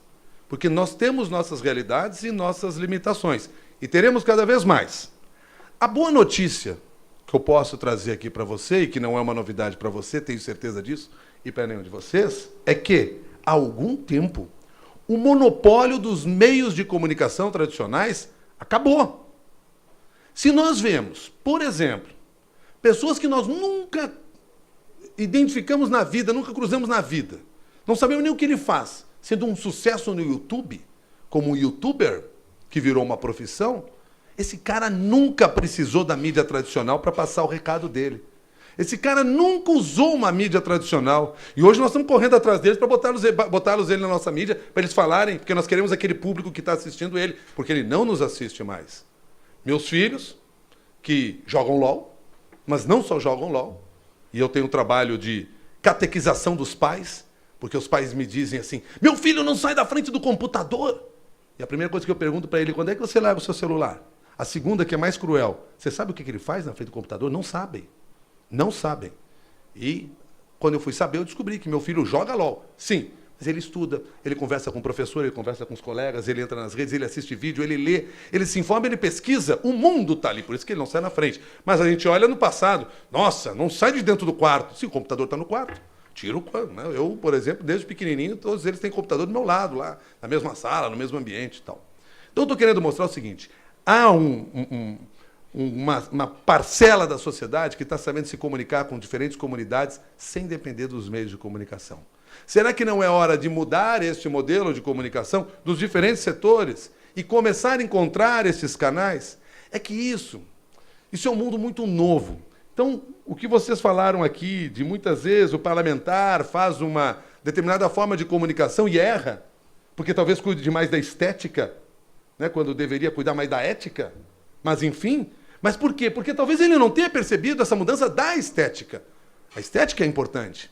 Então esse formalismo não funciona mais. Mas é genuíno dele isso também? Então tudo isso nós vamos ter que adaptar. Assim, resumindo, assim, desconhecimento por parte dos meios de comunicação, dos jornalistas, e nós temos a nossa responsabilidade, mas há formas de comunicação errada que precisam ser mais bem trabalhadas, mas principalmente, há hoje vários canais para as pessoas emitirem a sua opinião, desenvolverem suas campanhas, trabalharem as suas ideias. E nós vamos ter que saber trabalhar isso. Não dá para ficar refém dos modelos antigos, dos modelos anteriores. Se continuar refém disso, vai continuar sofrendo esse tipo de problema. E nós vamos ter que quebrar essas questões. Nunca se teve tanto acesso à informação, nunca se teve tanto canal para se transmitir uma mensagem. Vamos saber usar esses canais. Fabiana?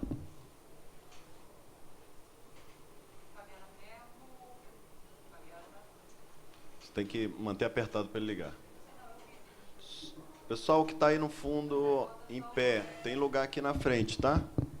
Alô? Se precisarem Pronto, sair, sim. podem sair também, não tem problema. Mas se vocês quiserem Fabiana ficar mais Mello, confortáveis assessora de aqui. comunicação do Departamento de Comissões aqui da Câmara, servidora da Câmara há 13 anos. Bom, a primeira coisa, eu não reconheci o LOL porque eu sou mãe de 3 meninas. Se você tivesse colocado o SimCity, quer dizer, o The Sims, eu saberia na hora, elas acompanham, inclusive, vídeos de colegiais americanas e são, assim, fãs e acham o máximo como é que a menina americana consegue fazer curso na faculdade e fazer os vídeos tutoriais explicando, narrando o jogo e tudo mais. Então, assim, eu estou seguindo por dentro e, sabem, assim, tutoriais de maquiagem, elas seguem tudo isso no YouTube e falam com o professor, com os colegas, fazem trabalho em grupo virtualmente, né? Então, tudo isso eu estou ligada, né?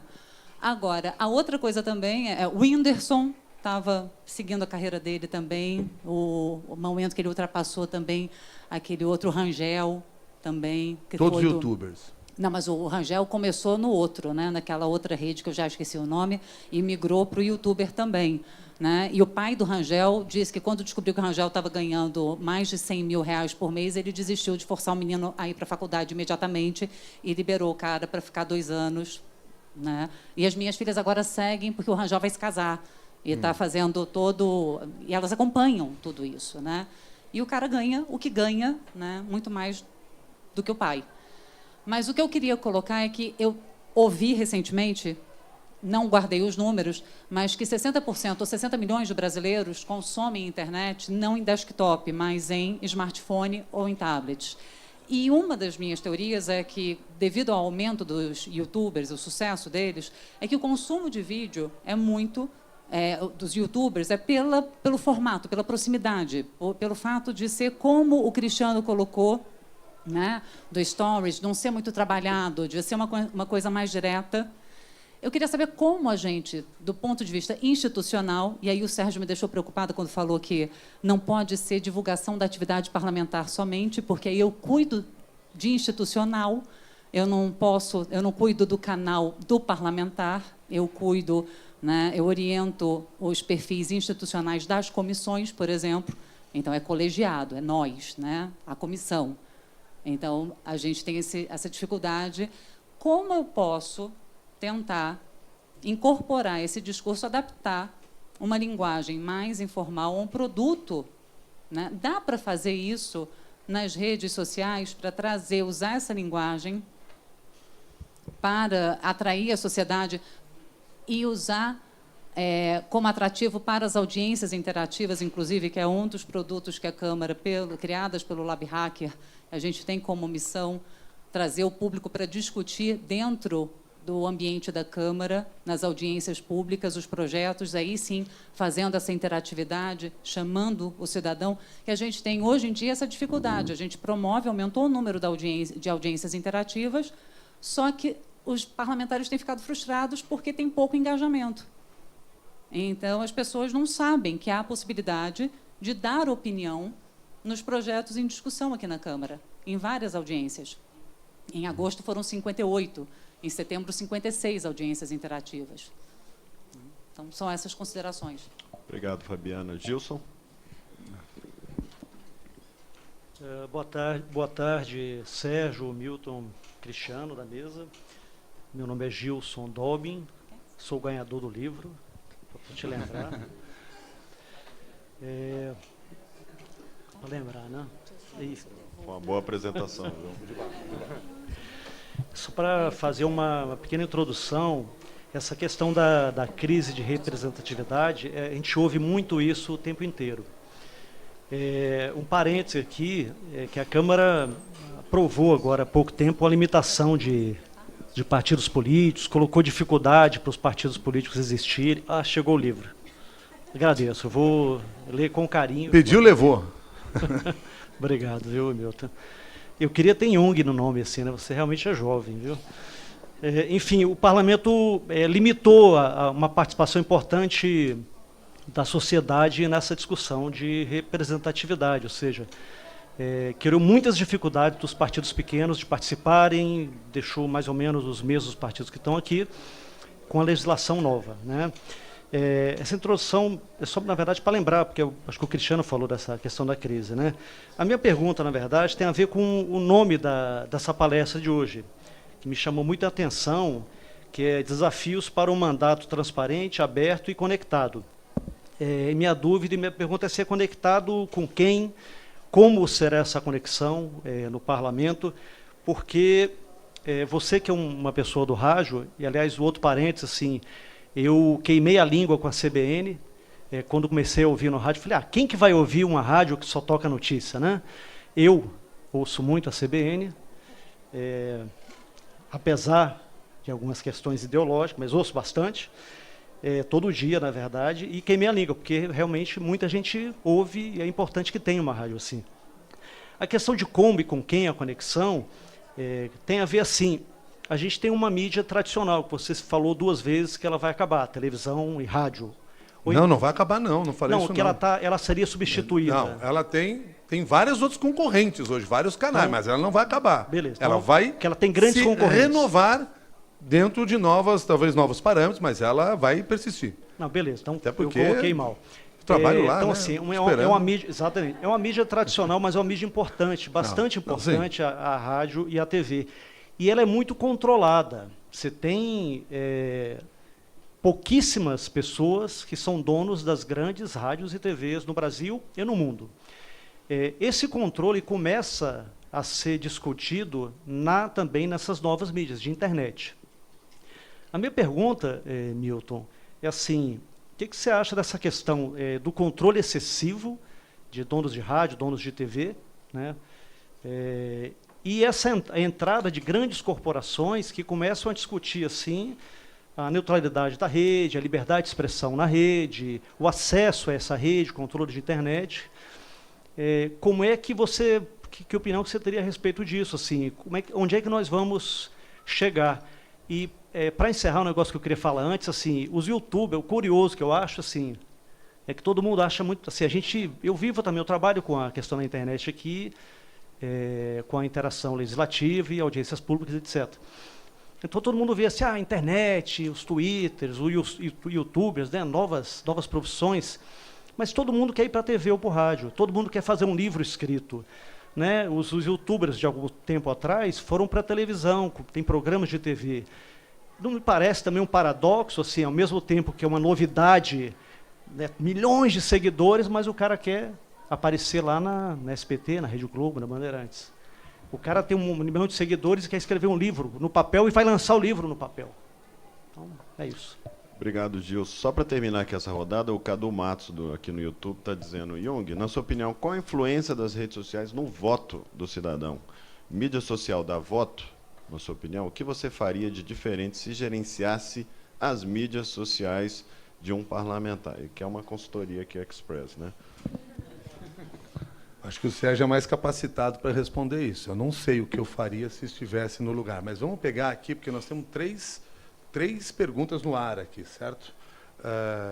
E eu queria tentar aqui, de alguma maneira, ver se lembro a resposta para todas elas. Você vai me ajudar, Cristiano? A primeira da Fabiana é essa tensão entre uso de redes sociais, que são de empresas privadas, e uso de ferramentas institucionais, né? Como... Que eu acho que o Sérgio aborda melhor esse tema, porque está dentro dessa realidade. Vou dizer para você, quando você falou ali do domínio dos meios de comunicação tradicionais, vou dizer para você o que eu já dizia em 2004, quando eu escrevi um outro livro, Jornalismo de Rádio. E lá se discutia muito a questão das rádios piratas. As rádios piratas surgiu em grande volume, foi mais ou menos ali que começou a se trabalhar a ideia da rádio pública, não a rádio pública, mas a rádio comunitária, para tentar quebrar essa questão. E para mim lá era muito claro o seguinte, essa discussão ia ficar ultrapassada no momento em que o rádio fosse para a internet. Então hoje você não depende mais de uma concessão de rádio para ter uma emissora de rádio se você quiser. Você depende de outras coisas, da criatividade, do conteúdo e talvez até do dinheiro para poder fazer isso. Mas você já não depende da concessão pública como deveria, a não ser que você queira fazer uma rádio no modelo que nós temos de rádio hoje. E aí é um outro negócio. E nós sabemos, e está lá no livro também, nós sabemos que no passado, principalmente, as concessões foram usadas politicamente nessa casa. Infelizmente foi isso. E isso enfraqueceu muito o veículo. Por isso, quando aparece uma rádio que toca notícia, a gente ficava na dúvida se ia dar certo, dá certo. E hoje não é novidade, porque tem várias outras emissoras de rádio trabalhando com outros slogans, mas trabalhando com um negócio que nós adoramos chamar de all news, que nada mais é do que notícia 24 horas. E dá certo. Por quê? Porque a população tinha necessidade de consumir aquela informação. Se desenvolveu um produto para essas pessoas. Ponto. Mas, enfim, acho que tudo isso está sendo quebrado por essa rede. Para onde vai, não tenho a menor ideia. Como eu não tenho a menor ideia, para quem me perguntou aqui por último... O Cadu? Lamento, Cadu. Não sei. Não sei o que nós poderíamos fazer, por exemplo, para traçar uma estratégia de comunicação de um parlamentar. Não sei dizer para você. Eu consigo fazer o que faço hoje no rádio e usando outras mídias, porque uso todas as mídias. Trabalho, por exemplo, num dos programas que eu apresento. É um programa que eu apresento, que é o programa Mundo Corporativo, num estúdio de rádio com 2 câmeras de televisão, transmitido pela internet. E que vai no modelo de rádio depois de ir para podcast e videocast. Então vejo que eu estou desenvolvendo vários produtos para entregar, não eu. A emissora a qual eu trabalho, que é de rádio tradicional, entregando esse produto das diferentes formas. Era inimaginável no passado que a TV Globo, que implantou o sistema de grade de programação e disciplinou isso na cabeça do seu telespectador, hoje ofereça produtos na internet antes da televisão. Ela está concorrendo com ela própria. Não está concorrendo com ela própria. Ela está desenvolvendo e atingindo outros públicos. Porque nós ainda temos a mania de esperar o Jornal Nacional, às 8h30 da noite, para assistir o Jornal Nacional, a novela do Dan Stuba, que logo depois do Jornal Nacional. Eu estou louco para chegar lá, porque hoje é o antepenúltimo capítulo. Enfim, tem todas estas coisas. O que eu quero dizer é assim, nós temos modelos convivendo de diferentes formas. E é aí que nós vamos ter que tentar encontrar. Eu, infelizmente, não tenho uma resposta definitiva para isso. Até porque se eu tivesse, cara, eu não estava só apresentando o programa de rádio, seria dono da rádio. E eu não sou ainda, e acho que vai demorar muito para isso. Prefiro trabalhar onde eu estou trabalhando hoje, que eu me sinto mais confortável fazendo o que eu faço. Mas realmente é um jogo de erro e acerto o tempo todo. Li hoje no Globo uma nota dizendo que ontem, ao final da reunião da Comissão de Constituição e Justiça no Senado, todos os senadores que estavam na sala estavam com seu telefone celular gravando um depoimento para as redes, contando como eles votaram, deixaram de votar, por que votaram. Isso é um avanço. Isso é um avanço. Está se comunicando errado, não tem engajamento, mas é um avanço. As pessoas estão botando a cara, a tapa, ao fazer esse tipo de trabalho. Talvez a gente vá ter que ainda achar uma fórmula mais correta, Sérgio. E eu gostaria que você me ajudasse a encontrar essa fórmula. Justamente não tendo respostas ainda, eu acho o seguinte, eu acho que a gente exclui algumas questões, mas tem alguns caminhos, digamos assim, para onde se pode tentar trabalhar a comunicação, para onde as coisas estão indo, mesmo que a gente não tenha um desenho final, né? E hoje o que se percebe é que as pessoas, elas se juntam e são lideradas elas se juntam como tribos, elas são lideradas pelas causas. Eu posso estar no mesmo grupo teu, em função de uma afinidade de causa que a gente tem no jornalismo, posso estar num outro grupo que eu tenho afinidade partidária, enfim, pequenos animais, enfim, são várias causas por aí e que a gente se junta por essas causas, né? As pessoas não se juntam mais tanto pelas lideranças ou pelas pessoas, mas se juntam pelos seus interesses, pelas afinidades. Então, eu acho que esse é o grande protagonismo. E, por outro lado, há uma grande dificuldade dos sites oficiais, né? Seja de parlamentar, seja da prefeitura, do poder público, né? Que são sites, em geral, que têm um certo engessamento, pela questão da prestação de contas, pela questão da transparência, em que você tem um catatal de coisa lá que você tem que cumprir, ou pelo menos dizer que está fazendo, né? O que acaba sendo, assim, ocupando quase todo o espaço e, muitas vezes, bastante aborrecido, né? Até surgiu no Rio Grande do Sul, alguns anos atrás, acho que foi no governo Tarso Genro, se não me lembro, aquela ideia de gabinete digital, né? Que era um segundo site, né? Que, do meu ponto de vista, era um início, que era um segundo site. Por quê? Porque, nesse site aqui do Poder Público eu tenho que botar licitação, documentação, etc., etc., não sobra espaço para comunicação de fato, para mim me relacionar com o cidadão, né? Então, aí fizeram um segundo site, que lá sim tinha ferramentas interativas, lá tinha formas de acompanhamento, lá tinha vídeos, tinha lives, etc., né? E teve várias prefeituras que copiaram. A maior parte copiou de uma maneira bem porca, digamos assim, né? Dizia gabinete digital, mas não acontecia nada lá. Mas eu acho que esse é um caminho, do ponto de vista técnico, é mais a minha abordagem, né? Eu vejo que funciona, eu sempre recomendo com quem eu trabalho também, ter um segundo espaço, que não é o espaço do parlamentar, ou não é o espaço daquela entidade, né? Digamos, se fosse uma entidade classe, né? Ninguém quer saber de sindicato hoje em dia, por exemplo, né?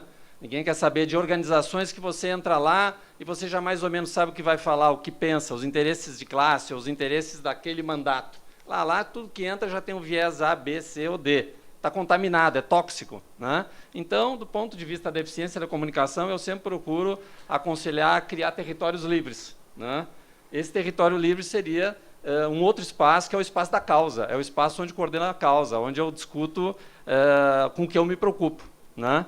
Se é da causa dos pequenos animais, é lá que eu discuto, coloco os contraditórios, coloco pessoas falando, não sou eu só aparecendo, né? Crio uma audiência ali. Eu sou o mantenedor daquela página, né? E tenho uma liberdade, tenho ferramentas mais livres também para fazer, né? E acho que a geração de conteúdo em torno disso é muito mais importante hoje do que você ter respostas. Devemos ir para lá, devemos ir para cá, né? O caminho certo é esse. Eu acho que a liderança na comunicação vem muito mais de você conduzir do que de você dar resposta 100% para cada coisa. Ninguém tem resposta para tudo, né? Então, eu acho que esses espaços para as causas, né, em novos espaços digitais, hoje em dia, eles são fundamentais. Do meu ponto de vista, é o que está dando mais certo, porque ali o conteúdo não é carimbado, ali as pessoas são mais livres para ver, e que permite um tratamento mais humanizado. Poder público, com alguma comunicação de fato, Milton Cristiano, eu conheço só um poder público, que é a Prefeitura Municipal de Curitiba.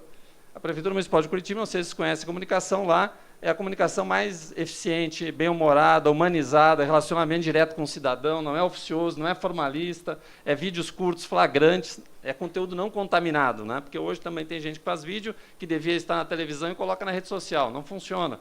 Nós encontrei com ele no Senado umas semanas atrás, eu não conhecia pessoalmente o Camarote, né?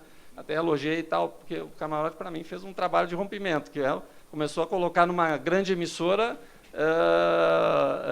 lives e vídeos direto do celular. Ele mudou a estética. Né? Tem cinegrafista que odeia ele, né? Porque está terminando com a minha profissão. Porque muitas vezes ele tem um cinegrafista do lado, mas ele não quer fazer com cinegrafista, porque é uma linguagem contaminada, enquanto que o celular é uma linguagem de intervenção, de realidade, chapada, crua, não tem mentira ali. Por isso que vídeo na internet funciona muito, porque não está maquiado, né? Não tem verdade. Eu também, se fosse parlamentar, abusava dos lives, porque hoje a gente está aqui em sala, né, no plenário. Mas muitas discussões não precisa estar no plenário. Eu posso estar fazendo live no meu gabinete, discutindo com 2 ou 3 pessoas de ONGs, acadêmicos, especialistas, os meus temas. Uma das coisas mais fantásticas que eu acho que tem na Câmara Municipal de São Paulo, que citou, né, é um legislativo que tem uma estrutura muito boa. Talvez não seja produtivo do jeito que a gente gostaria, né? Uhum. Mas lá na Câmara Municipal de São Paulo, em qualquer sala que você vai, tem live.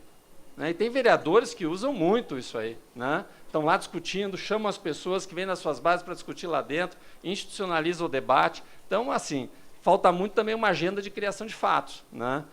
Para fugir daquele ritual, fugir dos espaços que estão contaminados, que devem ser preenchidos, mas são tóxicos, né? Então tem que fazer uma comunicação mais livre para poder realmente comunicar de fato, para poder criar audiência, né? Para poder ser uma liderança nesses espaços digitais, né? Porque a liderança não é conquistada por obrigação, é liderada por causa do conteúdo, encantamento que provoca, né? Pelos meios que usa, formatos digitais modernos, bacanas, instantâneos, né? Então eu acho que é um pouco isso, né? E muitas vezes na área parlamentar o que eu vejo é assessoria de imprensa, assessoria, divulgar o fato, 5, 10 linhas que foi aqui, foi lá, quem que vai se contaminar e se encantar com isso? De jeito nenhum, né? Então, eu acho que um grande desafio é uma agenda de ações, formatos, né? E liderar pelo conteúdo, liderar pela capacidade de pautar a sociedade com aquele conteúdo, né? Porque ou você pauta ou é pautado. Então, é melhor pautar. Pessoal, nosso tempo aí está voando muito rápido. Eu queria, então, pedir para os últimos 3 aí que têm a palavra, para serem bem objetivos mesmo. Tá? Então, acrescento por último aí a colega, mas antes está lá o Jairo, que está... É só manter apertado. Lembrando, falar o nome, onde trabalha e direto ao ponto, por favor.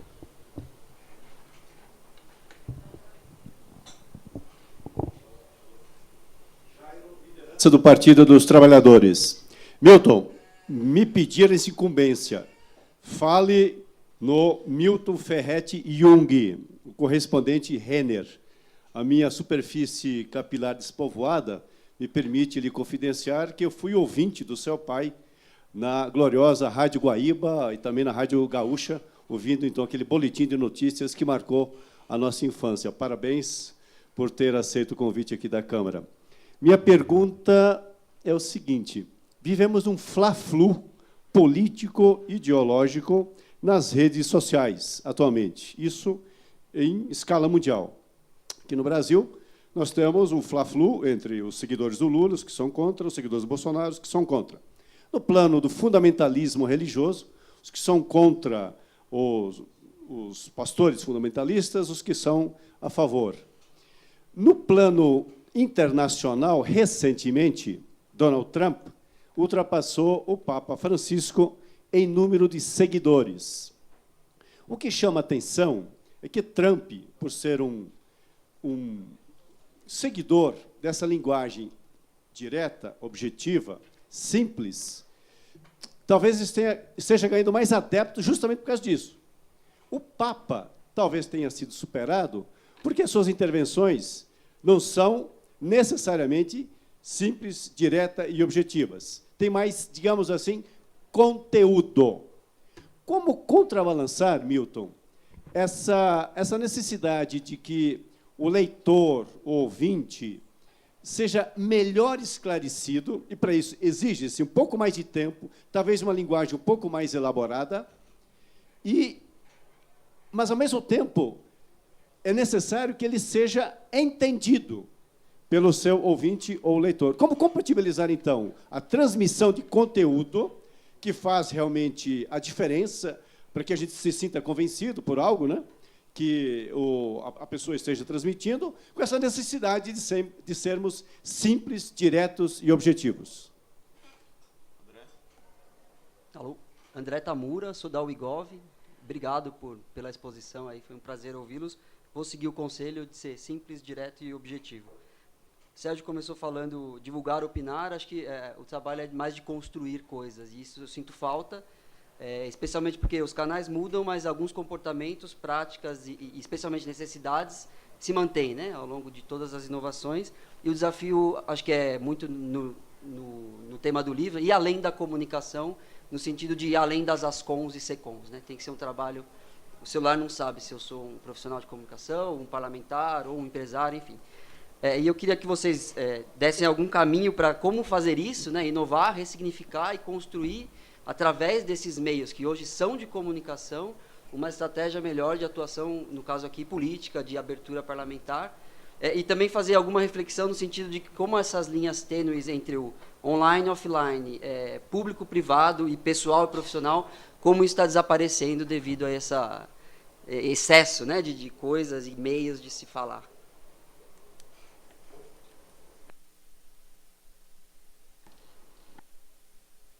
Oi, olá, meu nome é Jane, eu sou assessora de comunicação do deputado Herculano Passos, PSD de São Paulo. Você falava que nós precisamos manter um ponto de encontro na conversa entre os nossos diferentes, nós e os nossos diferentes. E eu acho que naquele gráfico que você mostrou, nós, os nossos parlamentares, somos os insuportáveis. Existe uma predisposição da população e da imprensa em não gostar, em achar que tudo que se faz aqui é errado, é porcaria, enfim. Você disse que não sabe como encontrar, né? Vocês disseram que não sabem como fazer isso. Num país onde as pessoas saem da escola com um baixíssimo nível de aprendizado da língua portuguesa, portanto, não tem nem capacidade de entender muitas das coisas que a gente escreve e divulga. Há uma luz no fim do túnel para a gente conseguir conversar com o nosso público? Para encerrar, a colega de branco ali. Olá, meu nome é Luciana, eu sou estagiária de jornalismo aqui. E a pergunta é bem simples, assim, eu queria saber se os veículos de comunicação estão atentos que as mídias sociais modificaram a comunicação verticalizada, não é mais emissor, receptor. Então, queria saber de vocês se as mídias tradicionais, os portais de comunicação, principalmente, né, o do legislativo, está prestando atenção nesse sentido, na narrativa transmídia. É mais ou menos essa pegada a minha pergunta. Eu também não posso deixar de registrar aqui, gente, e eu sei que é um pouco complexo, né? Porque vocês estão fazendo perguntas muito difíceis, falar de todos ao mesmo tempo, mas eu não queria deixar de incluir, por exemplo, a Fernanda Martins, dizendo rádio, TV, internet, redes sociais. Qual a relevância de cada uma no contexto da eleição de 2018? Já podemos mensurar em percentagem a importância delas. Eu acho que todo mundo quer saber a resposta disso. O João também, registrando aqui, agradecendo, vendo o Fabrício Spindler, porque, ok, eles estão comunicando mais, deputados, senadores, etc., mas na hora da decisão de algo que vai influenciar a vida do cidadão, ele ouve apenas o seu partido e a negociação de cargos. Comentários gerais aí, Milton, sobre esses pontos aí? Vou tentar responder aqui todas essas 4 questões. Primeiro, obrigado por ter lembrado de Milton Ferretti Jung. Meu pai tem 50 anos dedicado ao rádio do Rio Grande do Sul, é minha referência, é a pessoa que eu admiro muito, está lá no Rio Grande do Sul, próximo dia 15 de novembro, na Feira do Livro, está sendo lançado um livro sobre a história dele e eu me orgulho muito disso. Obrigado por ter lembrado do nome dele aqui. Número 2, de alguma maneira vocês falaram de pessoas divergentes, como chegar a um ponto em comum. E você perguntou para mim aqui, há uma luz no fim do túnel diante de um público que talvez não tenha o nível de conhecimento, de intelectualidade que a gente imaginasse por problemas na base da educação. Talvez isso explique porque a linguagem do vídeo tenha tido tanta ascensão como nos últimos tempos. Então, a linguagem do vídeo, sim, é muito forte. Em relação ao que você tinha me perguntado lá no fundo, sobre ser simples, direto e objetivo, eu falei durante 40 minutos com vocês. E eu tentei ser simples, direto e objetivo. Ser simples, direto e objetivo não significa que você vai falar em 1 minuto, em 10 minutos ou em 30 minutos. Mas que você vai trabalhar os conceitos dessa maneira. O meu esforço foi nesse sentido. E nós temos cenários diferentes para trabalhar nisso. Numa entrevista no rádio, você vai ter 4 minutos. Na entrevista na televisão, você vai ter 30 segundos. Neste palco aqui, nós tivemos 1h30 ou mais, 1h30 ou mais para falar. E nós vamos ter que saber ocupar esses espaços com os diferentes discursos para tentar aproximar as partes. Mas, fundamentalmente, aí vou pegar o ensinamento de Papa Francisco, que, para mim, é um líder comunicador. Ele explicou que a comunicação é construir pontes, mas, para uma comunicação efetiva, você precisa, mais do que ouvir, escutar o que o outro está dizendo. E isso vai ao encontro do que eu sempre pensei, que nós sempre dizemos que nós temos o caro ouvinte lá na rádio, eu quero ter o caro escutador lá na rádio. O escutador é aquele que presta atenção e absorve o que você está dizendo. E boa parte das vezes a gente não ouve o que os outros estão dizendo. Mas é o grande desafio que nós temos. E talvez a gente tenha que baixar o tom do discurso para conseguir fazer com que o outro nos compreenda. Nós sofremos também essa dicotomia, nós sofremos também essas diferenças, essas divergências, essa intolerância de um lado ou de outro. E muitas vezes a promovemos de forma irresponsável e temos que saber controlar isso. Nós também estamos sofrendo no dia a dia toda essa pressão. Porque eu digo uma coisa, eu dou uma opinião e imediatamente as pessoas colocam no Twitter e jogam na minha cara o que elas pensam. Isso me impacta no meu dia a dia, eu não tenho dúvida nenhuma. Agora, eu fiquei devendo para você uma pergunta que você me fez e eu não... Você. A pergunta era sobre a observação da mudança. Sim, perfeito. Né? Sim, nós já sabemos há algum tempo que a comunicação não é mais uma via de mão única, é uma via de mão dupla. Nós temos que aprender a conviver com esse processo. Posso garantir a vocês, os meios de comunicação tradicionais estão muito impactados por essa voz das pessoas. E você pode ver que os espaços são abertos na televisão. Televisão de manhã você tem o Twitter das pessoas publicados no vídeo. Nós passamos o tempo inteiro, no meio de uma entrevista, sendo impactados por uma ação de alguém que manda um WhatsApp para nós. Então, sim, nós estamos tentando entender todo esse barulho que está acontecendo. Mas já há a ideia, e acho que todos nós, de uma maneira geral, onde nós vivemos, já percebemos que a comunicação não é mais uma via de mão única, é uma via de mão dupla. Apesar de nós ainda termos assim, o vício do passado, de achar que só nós somos os donos da verdade. Por isso a intolerância. E eu não respondi a tua pergunta? Respondi. Obrigado. Só uma consideração. Eu acredito hoje em dia que, como é mesmo o seu nome?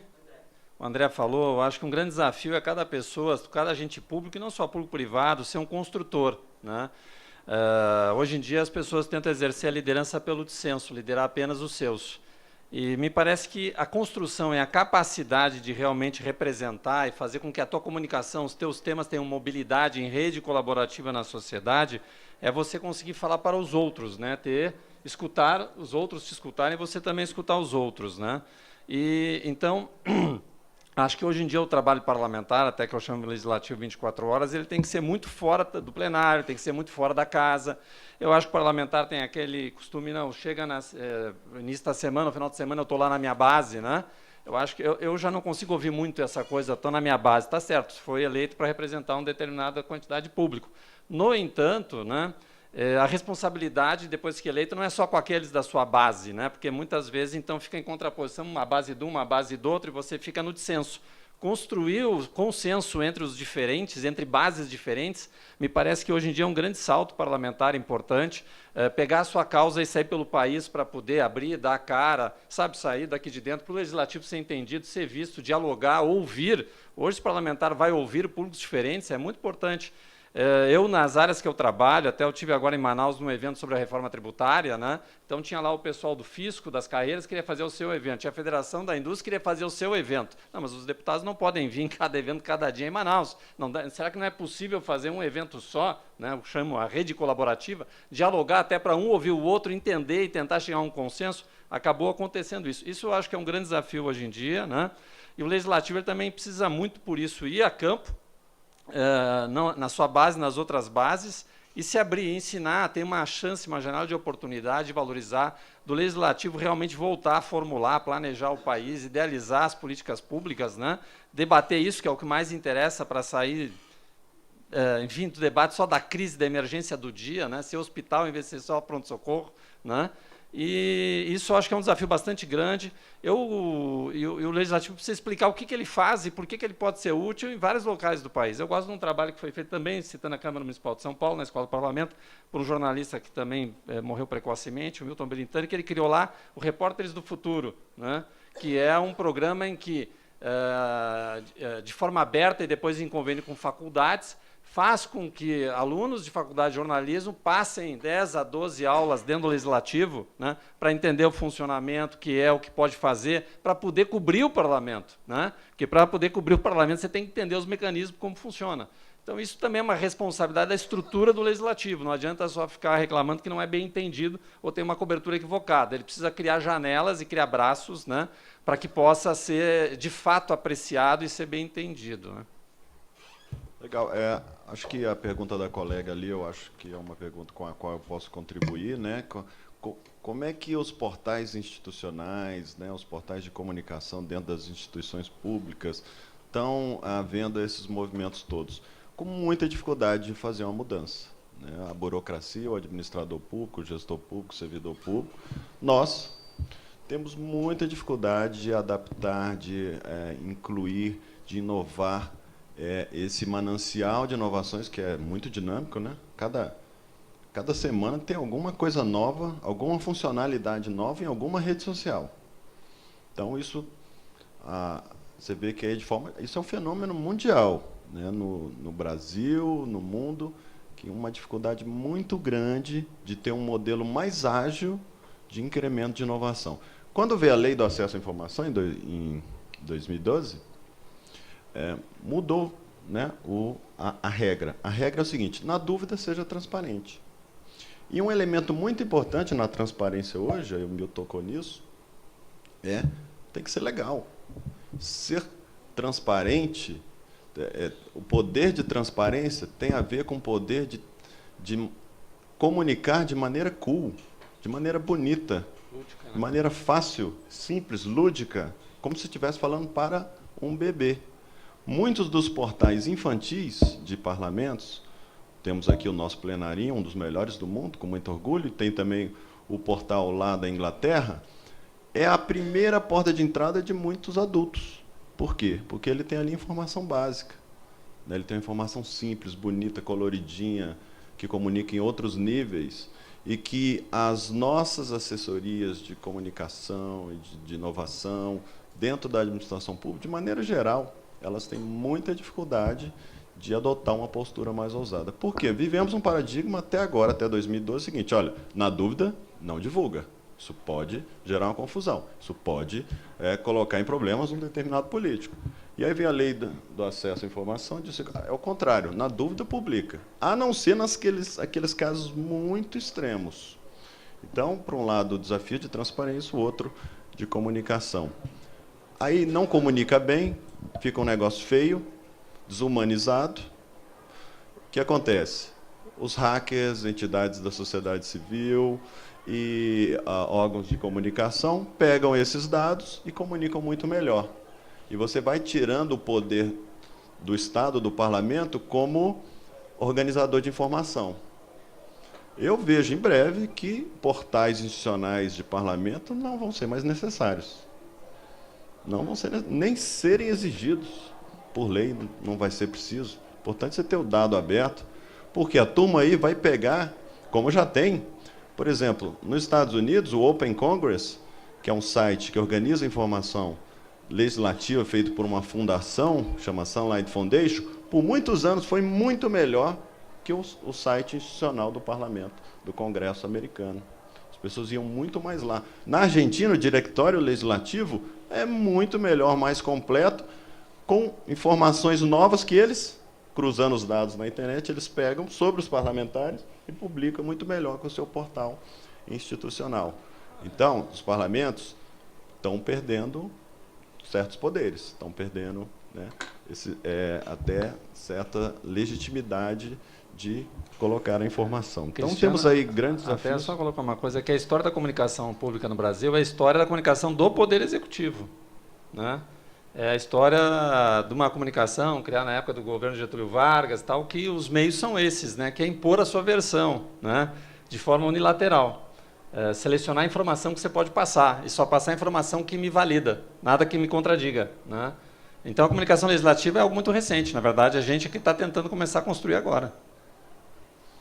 Então, acho que só fazer um último comentário, agradecendo mais uma vez o Milton, nessa maratona, né, desde o jogo do Grêmio, esse rápido cochilo que ele deu, fazendo depois, em seguida, esse brilhante programa aí, matinal da CBN, né, com muita maestria, muito equilíbrio, nessa correria, mas com seu esforço voluntário, né, aqui é sempre um trabalho voluntário das pessoas que querem aqui dar uma contribuição ao parlamento e à sociedade sobre essas discussões. Você está voltando aí nessa maratona, e eu queria te parabenizar aqui, te dar um presente, o meu livro, que vai te ajudar a cochilar no voo de volta, tá? Que é Parlamento Aberto na Era da Internet, é um ótimo sonífero.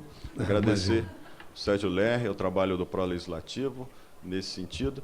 E eu acho, gente, assim, sendo bem pragmático, que nós precisamos de uma nova estética para comunicar a política, né, como bem falado aqui. E essa nova estética passa necessariamente por uma nova atitude. Você vê, e aí nós estamos falando até de branding aqui, né, de criação de marcas, criação de persona, adaptando isso para um contexto político, né, mas, de certa forma, o ator político é um produto, sim, de certa forma, com todos, né, com todas as diferenças.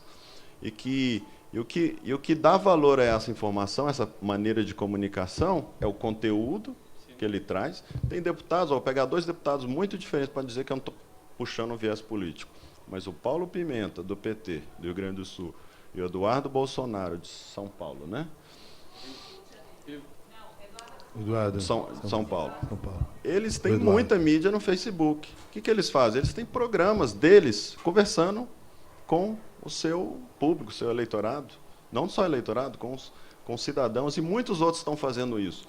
Então, o Paulo Pimenta, todo dia, 8 horas, ele senta lá onde que ele estiver e vai bater um papo com aquele público dele. E a mídia dele aumentou demais, né? Claro, bem segmentada, cada vez mais segmentada.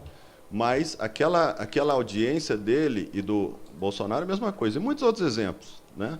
Ela entende que ele está dando um conteúdo muito importante e que ele tem credibilidade para dar aquele conteúdo. Então, tem muitos outros exemplos aí nesse sentido, tanto por um lado não tão bom, quanto por um lado de mais transparência, mas eu acho que não dá para pensar em comunicação do mundo atual sem uma nova atitude, né? Eu acho que é o fim do excesso de plástica.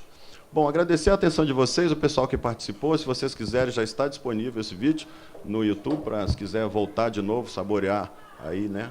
pegar mais detalhes desse debate. Nós vamos fazer outros nesse sentido. Pedir desculpas aí a quem o Juliano pediu, o colega lá não teve a oportunidade de falar, mas a gente aqui, com a limitação de tempo e espaço, teve, né, que limitar um pouco o tempo. E aí continue acompanhando, que a gente vai continuar fazendo discussões nesse sentido. Boa tarde para todos e bom final de dia.